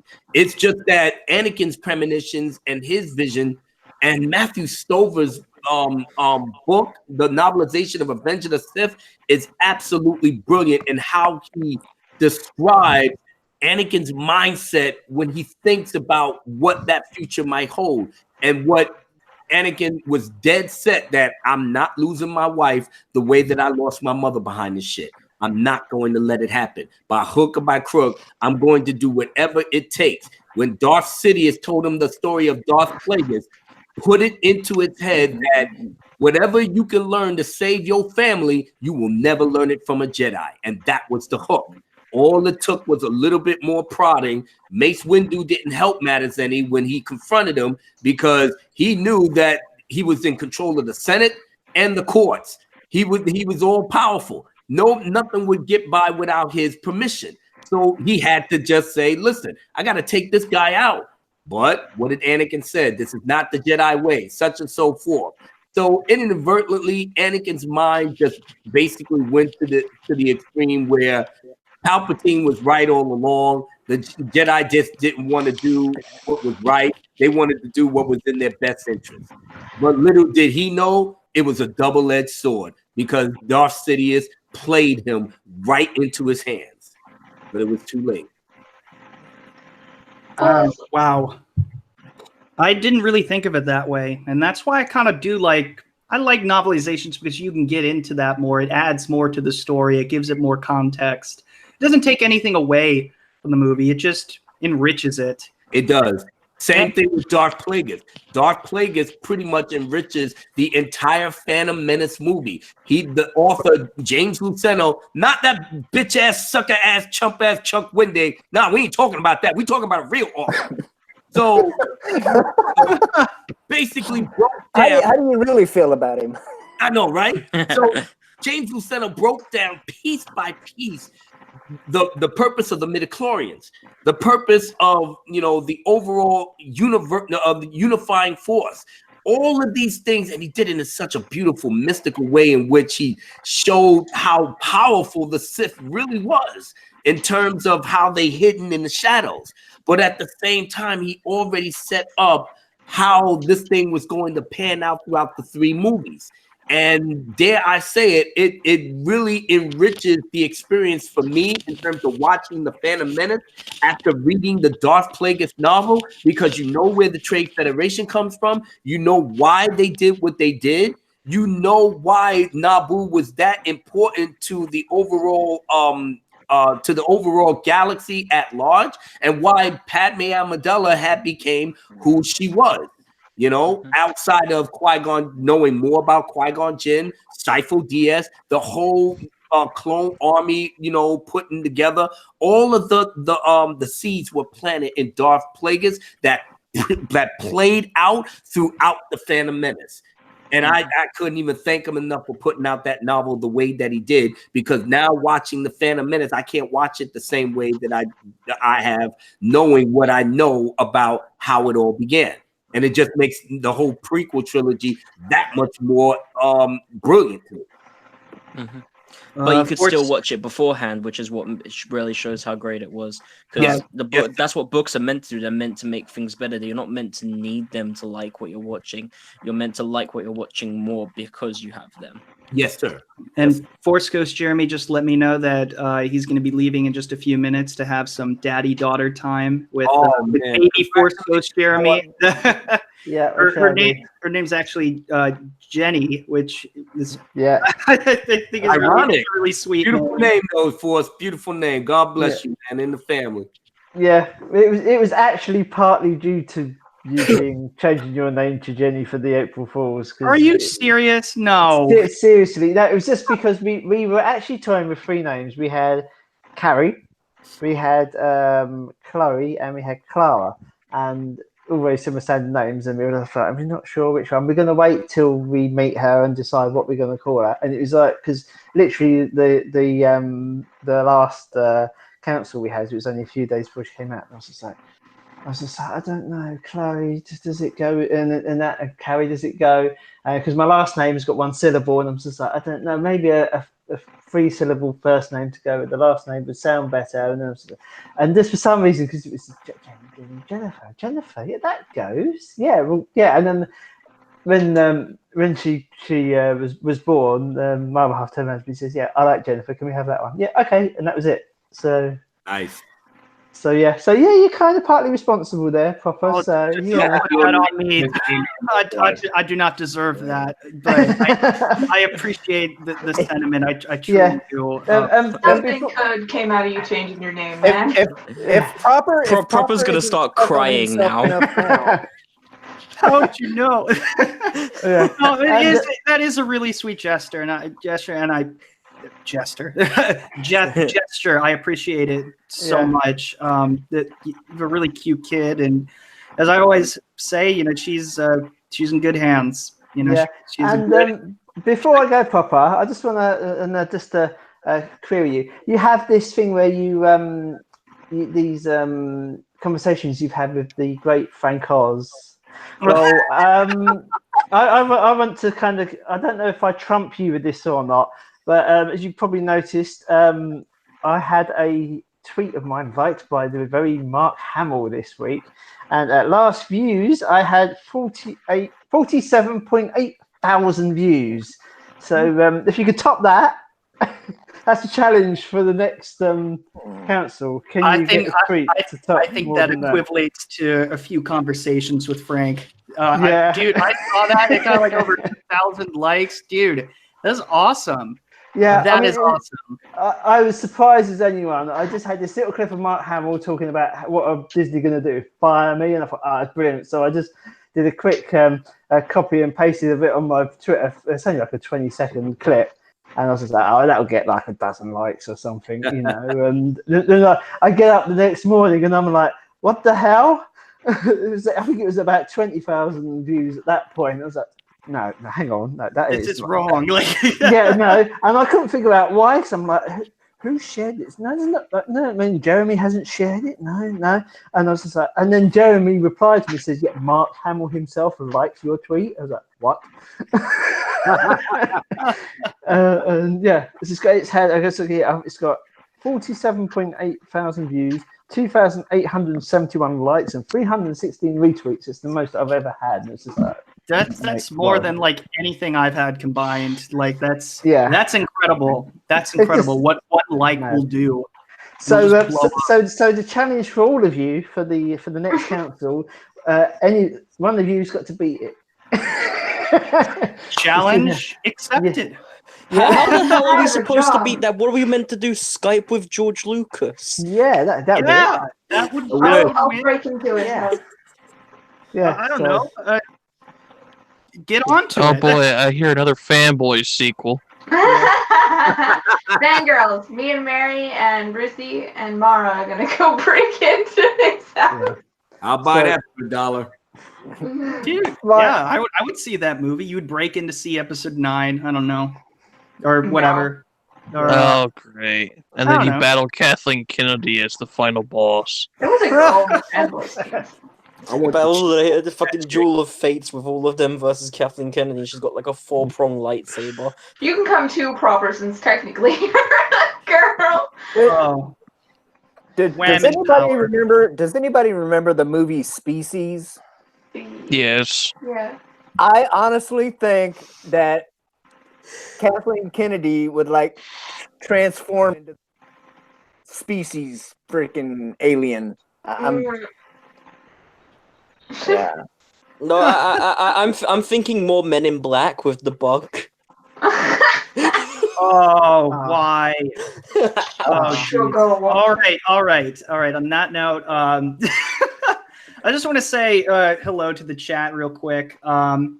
Just thank you all so much for stopping by. Somebody says, I think PB said, are you still confident about the Mandalorian after the newest episode of Game of Thrones? No spoilers, by the way. No spoilers. And I think, didn't you mean the Benioff and Weiss trilogy? So for those of you who've seen it, how does it affect how you view the Benioff and Weiss trilogy and them possibly joining forces with Rian Johnson, which was a rumor? How do you feel about that moving forward? Rian Johnson already is bad. What's up? What? I said they don't need to join forces with Rian Johnson. They're already as bad. Right. Mm-hmm. Yeah. I mean, after that, wow. Don't go into too many details, but by the way, Force Ghost Jeremy, thank you so much for stopping by, the vice president himself. Take care of that kid. Anyways, yeah. So yeah. Albinas, do you have any feelings on that? Or are you like into Game of Thrones? I don't think I've ever asked. Oh no, I'm definitely hardcore Game of Thrones. I spoke on the episode in my spontaneous live stream yesterday, either yesterday or the day before yesterday. That yeah, man. Listen, the episode. Me myself personally, I liked the episode in terms of what I saw in terms of the cinematography and stuff like that. I bought into the whole realism aspect. And for those that was upset with the way with the lighting and stuff, I don't think every single person had a problem with it. I didn't have a problem with it. Maybe it was my TV and how I calibrated it. And PB just had a rage quit. You rage quit? Rage quit? I'm telling you what, right now he's probably cringing at that comment. Sorry. No, I mean, this is just my opinion. I mean, I saw it and I saw what I needed to see, and I turned out all the lights and stuff at 4K. So whatever. I mean, I looked at it in the same way that Cecil saw it, when he was debating, Jeremy Prime behind it. And I said to myself, and I do understand how people felt in terms of tactics and this and that and everything. But at the same time, I'm like, all right, well, like I said, it's not even a real life, even though it's based in feudal medieval, but it's still a fantasy, it's still high fantasy. It's high fantasy for adults. But getting past all of that, I was invested in Arya's, story, but at the same time, I was invested in John's. I made no bones about it. I cheered for Arya, but I understand where a lot of people's issues were concerning John, because you built them up to a certain degree and you need to have that type of a payoff. And the payoff should not be him sitting on the throne if you're bringing him back to life. It doesn't really, it's pretty much anticlimactic to me. But I said, I'll give Benny Weiss and Benioff the shadow, the benefit of the doubt that maybe, just maybe, they're faking us out with episode 3 and gonna really give us the big payoff maybe in episode 5 or 6 or what have you. I'm gonna wait until it ends, until I make my accurate assessment on how I view the series as a whole. Did I see that Benioff and Weiss had spoken to George R.R. Martin? They had long talks. He basically fleshed out his major plot points of how he wanted to end it. For all we know, George R.R. Martin was probably on board with the whole switch with Arya and everything else. Subverting expectations. Shit, he's been doing that in the books. And that was one of the reasons why we love Game of Thrones the way it was now. So who's to say? But in the way we look at it now and how people have followed the entire season, we got caught out there and a lot of people just didn't like it. And like I said, you have a right to, not be happy with the way things have panned out. I wanted the Night King to go out in a way in which it was more epic than what it was. But since I didn't get it, and then the other theory came into my head saying, wait a minute. But I spoke on this in my live stream, and I'm hoping that it does pan out, because it will start and end with Bran. And if it does pan out the way it does, people are going to get the best of both worlds. You're going to get the battle and trying to throw Cersei off of the throne with the backstabbing and the political stuff. And you may still get the supernatural element on top of that. I'm hoping that's what will happen, but we'll see. As far as Game of Thrones as a whole, in terms of a series, I absolutely love it for what it was. I didn't read the books. I got into it from the TV series standpoint. So I'm not saying it's the greatest thing of all time. No, that honor belongs to The Wire for me. But as far as television shows go, it's right up there. You can lose yourself in the characters of Tyrion, Cersei, Jon, Jorah, and everybody else. You can literally lose yourself behind that, and we did. So we are still celebrating the end of it, but I understand how people feel like if you want to end it, you got to go out with a mother freaking bang. And people are disappointed right now, but I tell you, within the sound of my voice, just give it time. Let's see what happens in these next 3 episodes. And now, if it doesn't pan out the way that it should pan out, then we can wholeheartedly say that they went the Sopranos route and just fucked it up at the end. And it's always going to have that blemish, but it is what it is. But Benioff and Weiss, if they don't listen to Kathleen Kennedy, I do have confidence in them, in which they would at the very least respect the lore and the stuff that came behind it.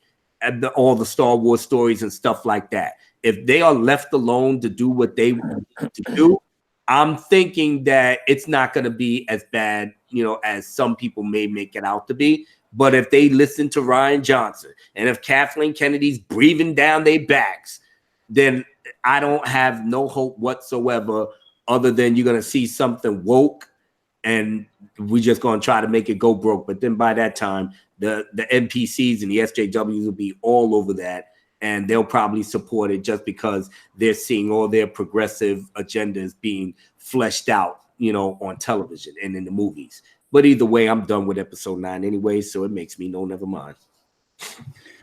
Right, and I was actually going to ask, you only have like a few more episodes. We'll just wait and see what happens. I mean, how do you feel about people who are saying, and this goes for everybody and everyone in the chat, who are saying, wait until episode 9 comes out, and then decide, what your stance on is the saga as a whole and the sequel trilogy. And like, if that's not exactly the case, then why is that? Why is it not? Why is it different than this? The difference being is that at least Benioff and Weiss had discussions with the creator of the series of books, and they sat and they spoke, and he fleshed out what it was that he wanted to end his books with. And Benioff and Weiss knew that they wanted to stay as true to what George was wanting to end the books with. And I would at least give them that. They said they was going to try to do it as closely as possible. Where George Lucas was concerned with his sequel trilogy, they bought Lucasfilm and they kicked them right out the door and told him to go fuck off. And that's why he made that interview, the infamous White Slavers interview. He said they didn't need me anymore. They didn't even want me around. Do you know how disrespectful that is? You didn't want the creator of the saga that you bought and you trying to make money off of, and you just couldn't at the very least make him a consultant. He was supposed to consult on episode 7. They ain't do no consulting. Fuck a consultant. They went their own direction, redid episode 4, slapped the Star Wars tag on it, had Mark Hamill, Carrie Fisher, Carrie Fisher, and Harrison Ford all up in there, and then that's how you market it. Bring in all the OT fans, then you have the new fans come in, and then you made money. It wasn't until, but the writing was on the wall. Even in episode 7, how Chewbacca got dissed, you know what I'm saying, by Princess Leia when she walked past him just to go hug Rey. That should have been the first person Carrie Fisher, Princess Leia should have hugged was Chewbacca, but that didn't happen. And J.J. Abrams admitted he fucked up. So that alone told me you are not, and you have not really done your homework in terms of what makes these characters the legends that they were. You was just in a hurry. Well, then again, you wasn't really in a hurry. Bob Iger and the shareholders was in a hurry to get the film out and the time that it did. You didn't have enough time to really flesh this thing out. Bad enough, you was pretty much winging it enough as it was. But Rian Johnson put a big wrench in your monkey work. And now with all the politics and everything, you can't publicly come out and say that he was a bastard and he messed it up for everybody. You can't publicly say that, I did agree with his vision.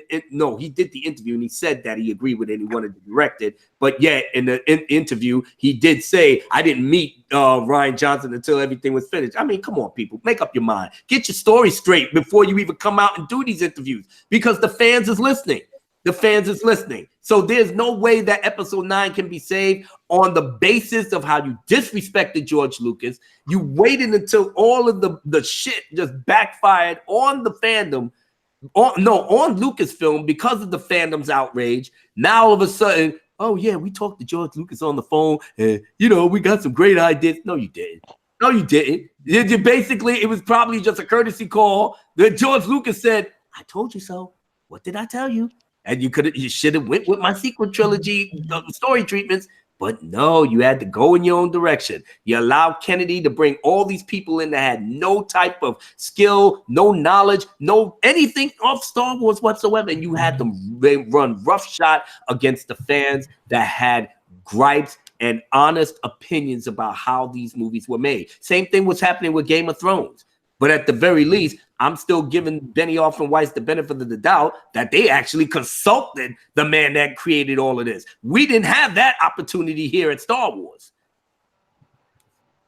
Right. You know what? I agree with that. And I think you made a very good case on that. The thing that I think that is sort of a difference, though, is that they all had the source material with them. They had like a guideline of where to go with, with Benioff and Weiss talking with George. But the other George was not really consulted. His ideas were thrown out the window. Out the window. Pretty much. They just said, like, nope, we're not doing this. Sorry, your pitches are not for us. And now somebody might be saying, well, he still got paid and he got his money. That's irrelevant. What do you think? He was giving the damn franchise there for free? Get the fuck out of here. So he got his money, but he still has integrity. And he told them, I need for you to follow my story treatments. And that was the basis of the deal, that they was going to follow his story treatments once they signed on the dotted line. But no, and George Lucas said it himself. He said, as soon as they signed, they told him that they was going to go in another direction. I was so livid. Just that interview with Charlie Rose is still relevant, and it really tells a real clear picture of Disney fake Lucasfilm's intention from the start. You know, and don't hand me that bullshit that they were scared about the prequels and the backlash that it got and the blase blah. No, don't even fall for that dumb shit, because it wasn't universally disliked by all the fans. There's a whole generation that grew up on the prequels, and they'll tell you in a heartbeat, this is our shit right here. But they still didn't disrespect the OT people behind it. They didn't disrespect Mark Hamill, Carrie Fisher, you know, Harrison Ford behind it. They didn't disrespect them. And this was before Facebook, Twitter, Instagram, Snapchat, Twitter, and all these other social medias. This was even before the internet blew up. So, but what Mark Hamill said, that this was a great trilogy. I like, even Mark Hamill was on board with the trilogy because that was George. All of it was George. Everything. Somebody said, oh, well, George Lucas should have had people to put him in check and have better stories and this, that, whatever. You know what? That could be, but fuck all that. That's his story. You don't tell an artist and a creator how you want to correct what you think. That's his story. You want things created and you want things to be corrected. You make your own story. I'm an author. I'm an artist. If I create something, that is my thing. If people love what I created, pay millions of dollars to help me build my empire, I'm grateful. I am thankful. I wouldn't be nowhere without all of you supporting me. But this is still my story. And I have to tell the story in the manner in which I created it and how I envisioned it. That is my right as a creator. I don't have that right to tell another creator how and what to do with his story, even though I'm invested in all his characters and stuff. Same thing with Game of Thrones. Yeah, and you know what? With George, it's a lot of stuff from the books, but at least George R.R. Martin was still on board with these guys. Yeah, he was consulted the whole time too. He supported them the entire time. That's why I can't co-sign to people shitting on this thing, because why? Like I said, if you're disappointed by it, then yeah, that's your right. Be disappointed, because we got all types of great shit in our head that we can make it better. But you got to understand something. If the creator is still on board with these guys, then obviously they're doing something right that the author of the books love. So if they're giving them that leeway, I'm just content to say, you know what? I'm not putting my cart before the horse. I don't know what goes on in these meetings or what have you, but it probably was a hell of a lot better than what happened with us in Star Wars. And look where we at now.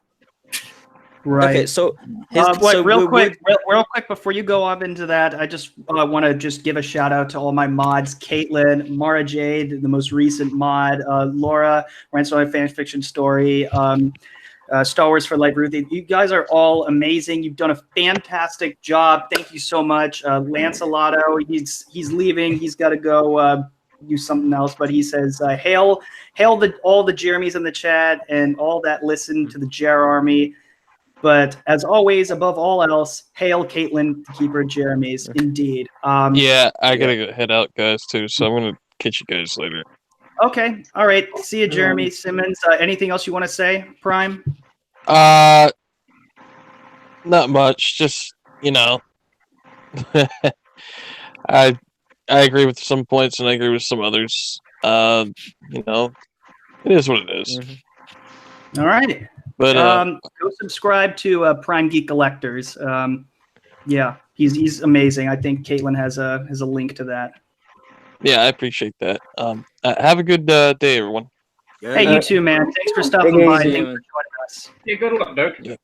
Take care of that perm. Yeah, you too, Shellback. Yep. And all right. And I think we're about to wrap it up here. But I wanted to get Thug Life's rebuttal. It seemed like he had something to say.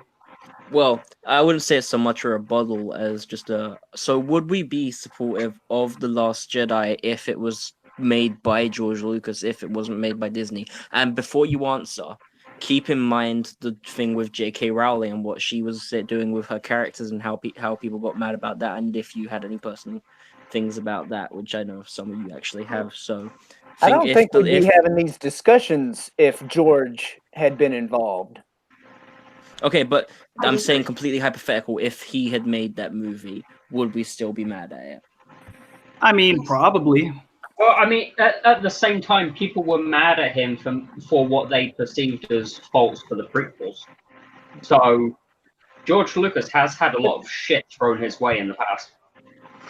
And the thing is with the prequels, I mean, the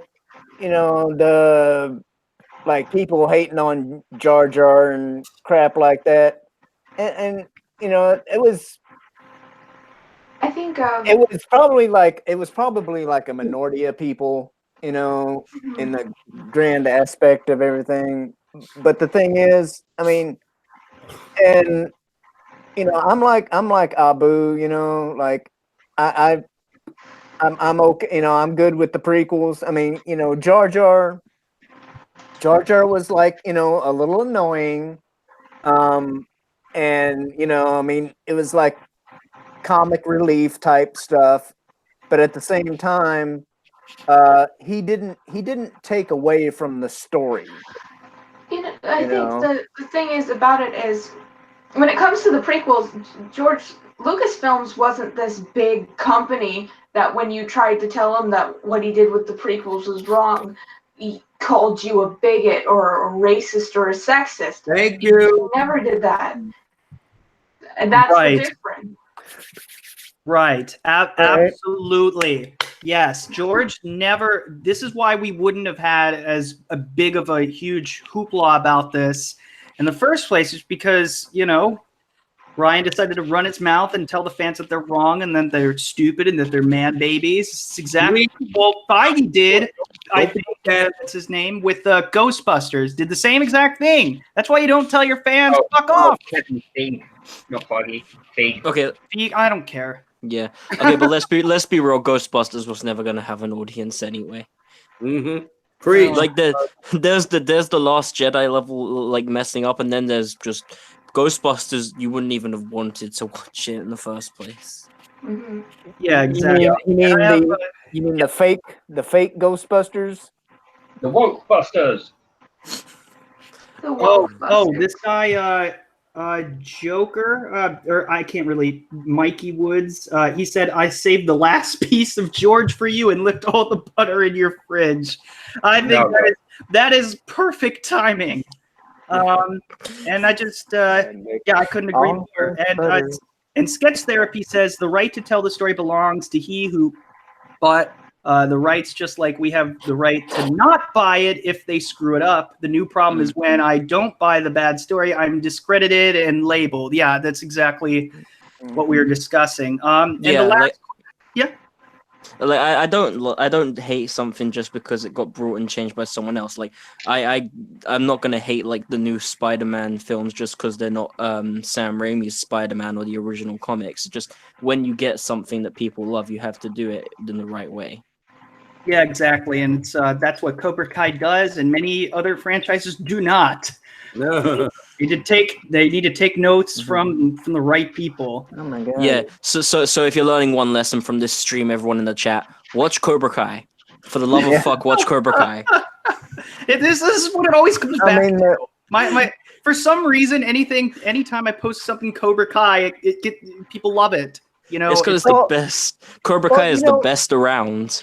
It's like, well, because in the first 2 episodes, you know, I mean, Johnny is like telling them like all this stuff, you know, that you pussified generation, and you know, we're not doing this, we're not doing that, you know, we're not saying this, you know, we're not, you know, it's right. Just, you know, I mean, that's true. I'm still kind of disappointed that those are the only 2 episodes that you can get for free, or the very first 2 of season 1. But right. And I have one last question, and then we're gonna all wrap it up. Last question I want to ask is something that I've been thinking about for a while.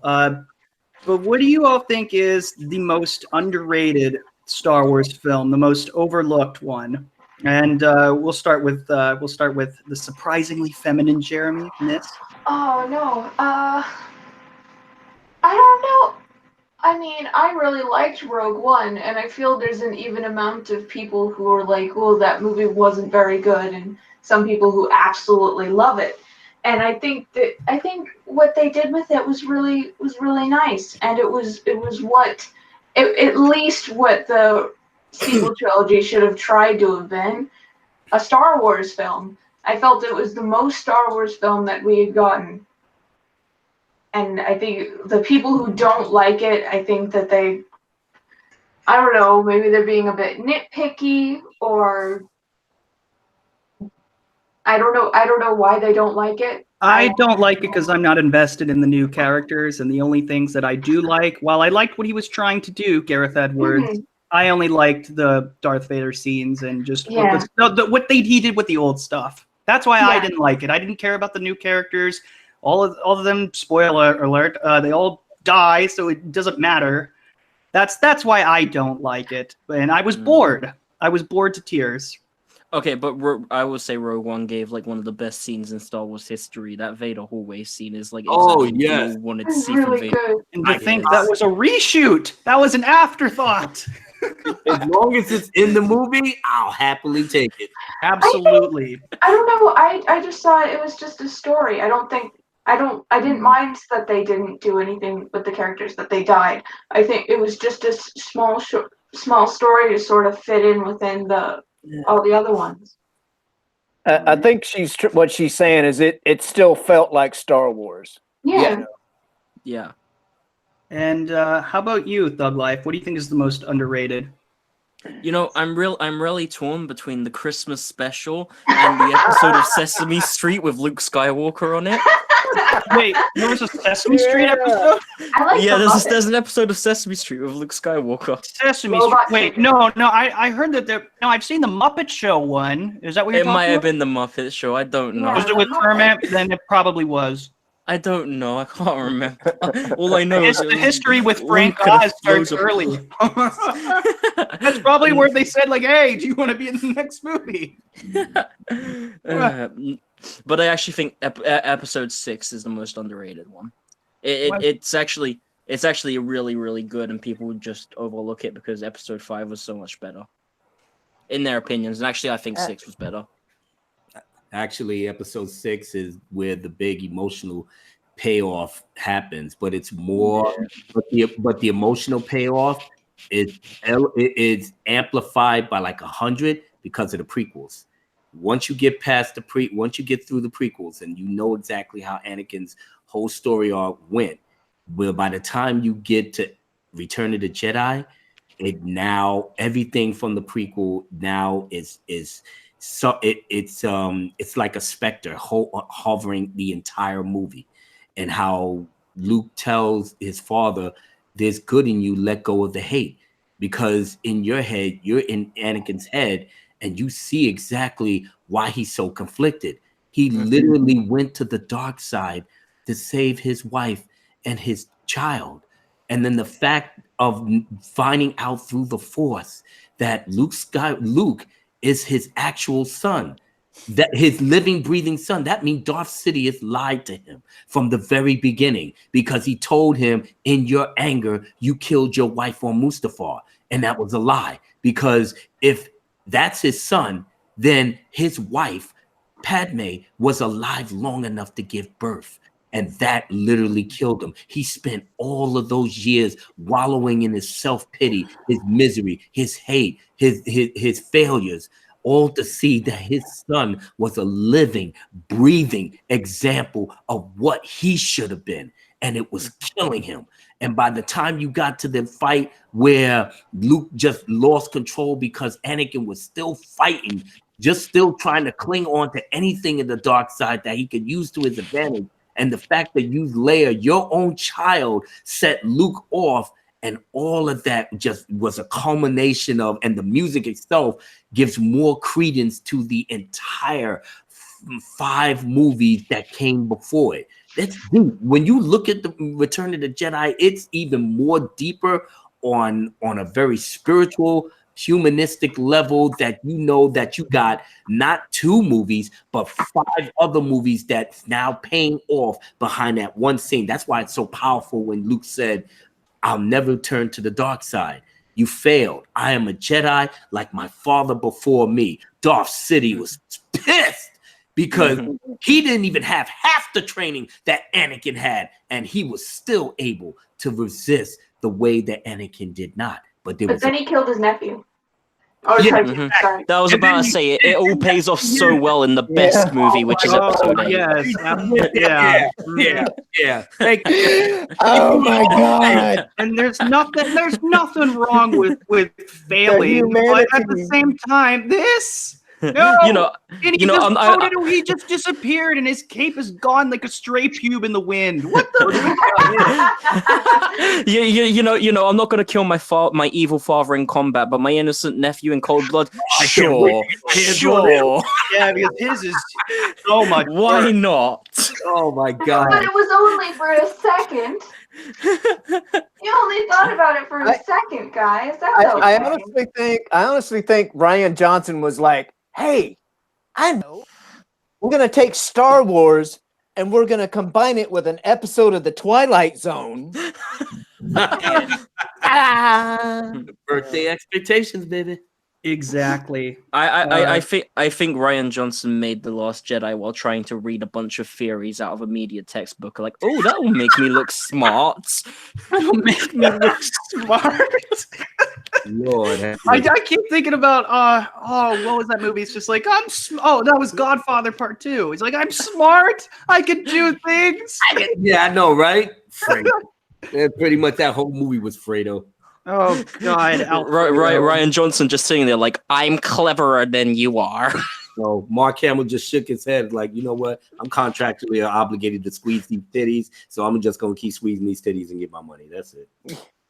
Caitlin says, "Luke, my father murdered millions, but he's still good. Also, Luke, my fucking nephew is being a typical angsty teen." Oh man. Shellback, Spartan, whoever wants to go first. What do you think? What do you think is the most underrated Star Wars film out there?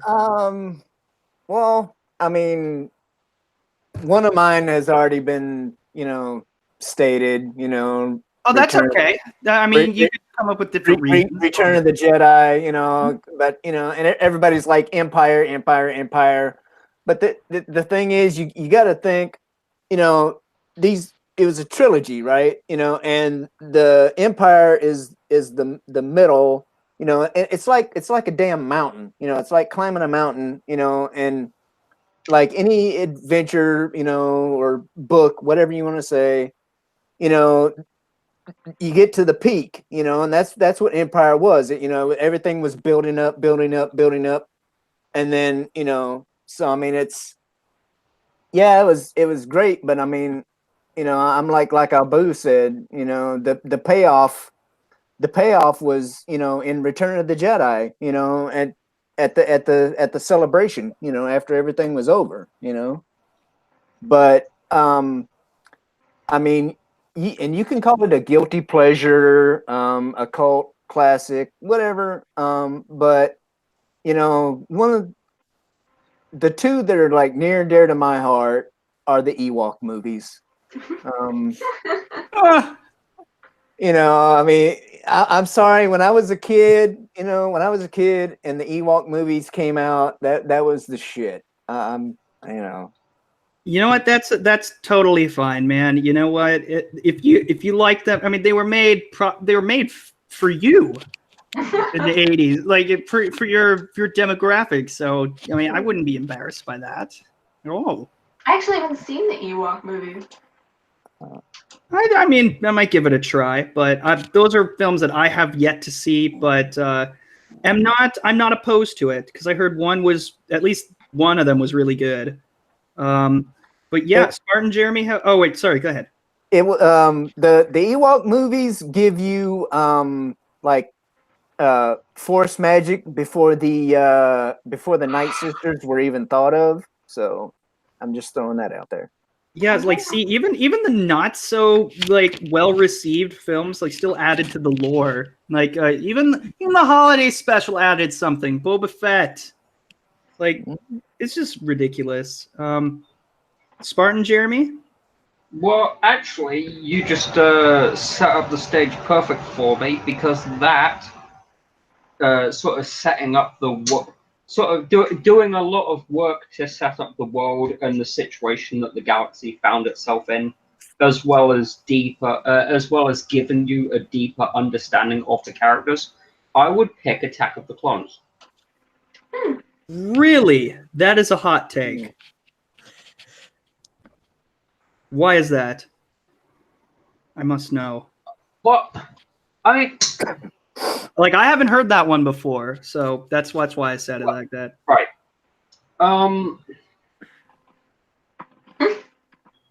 In the movies previous,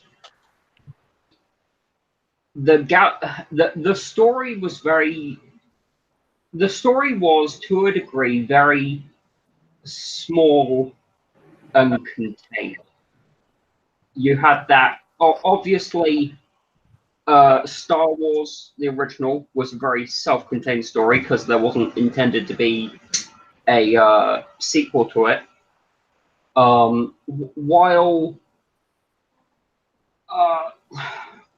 Empire Strikes Back and Return of the Jedi did expand the universe a little bit. I will say a little bit.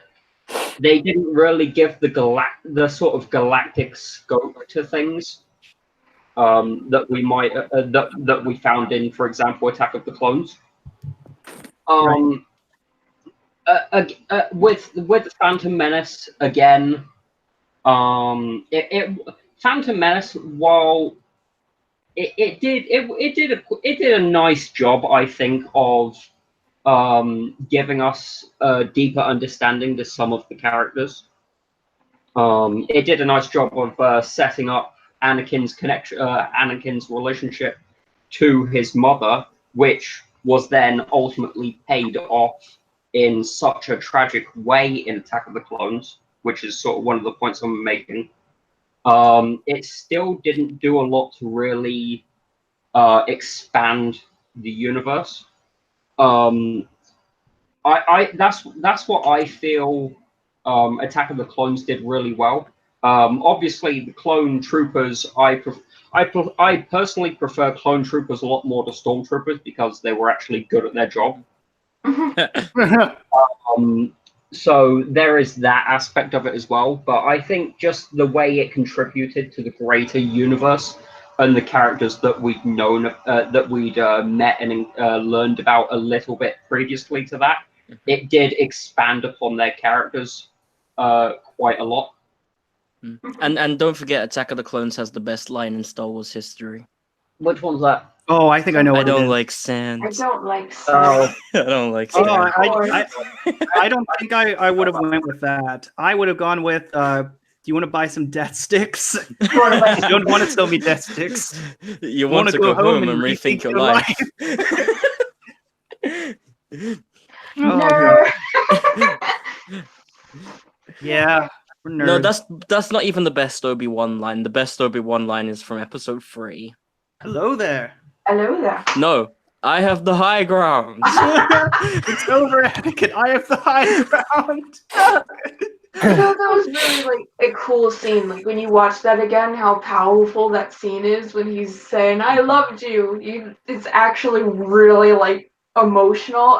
When I rewatched the whole series, I was just like, "Wow, this scene is amazing." Until you watch the song version, and then it makes it more hilarious than emotional. Have any of you guys seen the remix where they turn it into a song? Oh no! Oh god! I'll have to watch that after we're off air. I'll send you the link. Thank you. I'd appreciate that. Anyways, we're about to wrap it up here. Oh wait. Yeah, episode 3 I think is the most underrated. Just in my personal opinion, I know a lot of people love it, say it's the best of the prequels. It just means, for reasons I explained, it means a lot. It's very near and dear to my heart, and I absolutely love it. Simply for what, that scene alone with Anakin just burning and becoming Darth Vader, it was heartbreaking. I hate you! After that moment, you just knew like everything just gonna change for him forever. And yet somehow, despite being burned alive, he still kept his eyebrows. Not for long. Anyways, we're about to wrap it up here. Thank you everybody for coming into the chat, and I want to thank my lovely panelists. I want to thank Mary and Force Ghost Jeremy, who just popped in. Hey, what's up? And Mary as well, and also Jeremy Simmons for stopping by. And I'd like to pass it off to you guys. Thug Life, also known as K with a dot. Is there anything you want to close us out with? I just want to thank Proper for doing these streams, and like they're always really good fun, and they a lot of people who don't normally put anything out or talk really get some time to say what they're thinking about certain things. I also want to tell him to take good care of his sister and please just stop that creepy relationship they have. I don't know what you're talking about. And I'm gonna pass it off to whoever's next. All right, Abu Nas. Yeah, Proper. This has been an absolute blast being a part of your Council of Jeremys. Want to give my love and respect to all the Jeremys in the panel. Thank you for having me. As always, it's like I said, it's always great to just chill with great people, talking about the things that we love, and for everybody that's in the chat, thank you for, at the very least, listen to me rant on about things. But as you know, I give back the love that I get. So thank you again. Hey, you don't stop a man when he's on a roll. Yeah, exactly. No, you don't want to do that. And Abu Nas is infamous for his for his rants, but it's never a moment wasted, because everything that he says is meaningful. Every word that he utters is just has such an impact that just in my opinion, that just like, it doesn't feel like I'm, bored listening to somebody just ramble on. No, it's just everything is meaningful. It has its place, has its purpose. It's well thought out. And Abu Nas, thank you for coming. Thank you for returning to the Council of Jeremys. I absolutely appreciate it. And, it was my pleasure, man. Anytime, man. Anytime. Absolutely. Thank you so much. And Shellback. Oh yeah, I can't wait to get your. I didn't mean to cut you off. I can't wait to get your present in the mail. So I'm still on the lookout for it. Yep, it should be next week. I hope so, because it's something different. A couple of people got them already. I need to get a certain thing to put it in. So just not to spoil what it is though, but I hope you really like it, and I hope I'm sure that I will. It just the thought that alone that you gave and putting it together and sending it to me, it's all that matters. So I'm going to cherish it. Trust me when I tell you. I appreciate that. Thank you so much, and hope you're feeling better too. You sound a lot better. Yeah, I am. And yep, Miss. You were gonna Stop doxing everybody. What? I said stop doxing everybody. Yeah. Oh, okay. I thought Shellback was next. You said Shellback, and then Abu Nas talked. Oh, I don't know. I'm confused. He's ignoring Shellback. Ladies first. All right. That's why you should go Shellback. Freaking asshole. Well, now you have to go. Go ahead, Shellback. All right, fine. Well, Abu, you do not rant, okay? You preach. So thank you, Reverend. I could. Thank you for correcting me. Yeah. And That's kind of our job, Proper. We all have to correct you. It's come around now. Now people are correcting me. and for anyone who has or still has issue with Anakin and in the prequels and all that, beside the argument of you shouldn't have to read or watch other things, but if you still have issue with Anakin in the prequels, watch the Clone Wars, and things will be in a much brighter light for you. And yeah, may the Force be with us all. Amen. All right, Miss. Okay. I mean, surprisingly feminine, Jeremy. Too late. You done messed it up already. I knew there was. I knew there was a reason why I was feeling surprisingly feminine, Jeremy. I knew there was a reason. I said to myself, "This is probably a man, but for some reason, I'm so drawn to this person." Now I know. I know. She's a woman, baby. Yeah. Woo. Okay. Today I am surprisingly feminine Jeremy, which means it's just Jeremy with a filter and lipstick. And thank you so much, Proper, for inviting me to come on. You made me so happy inviting me. You did not have to make a Jeremy, by the way. I was making one anyway, and I thought it would have been funny. Well, it really surprised me. Well done. Well, it is surprising. You definitely transitioned him better than Proper did. I could at least had some makeup on, but you know what? I think the blonde wig does. Yeah, the blonde wig does. I could not add hair to Jeremy. I couldn't do it. I tried. It did not look good. But may the Force be with all of us, and rest in peace, Peter Mayhew and Carrie Fisher. I hope you both reunited. And don't forget Kenny Baker. Yeah, and Kenny Baker. They're all having fun in the Afterlife Cantina. Yeah, they're all having fun up there, and R2 is allowed in. Yeah, R2 is allowed in on this one, and he can drink. Yeah. And last but certainly not least, Spartan Jeremy. Yes, last but not least. Never I am on Twitter for the first time, people, and I regret it already. Oh, that's true. However, You just did. I don't blame you. Twitter. Everyone regrets it. Title for Abu Nos. I'm going to send you. Now declare you. Here's the link to his Twitter. Jeremy. What was that? I said I declare Abu Nos sick rhymes Jeremy. Sick rhyme Jeremy. That has a nice ring to it. Thank you, Spartan. Yeah, that was really nice. Yeah. And then the one person that I did miss in here was Gentleman Abu Nas. Yeah, my one parody account named after me. I don't know where that person is at, but God bless, for putting that together in my honor. So he's around there somewhere. He'll be back. Yeah, it's all good though.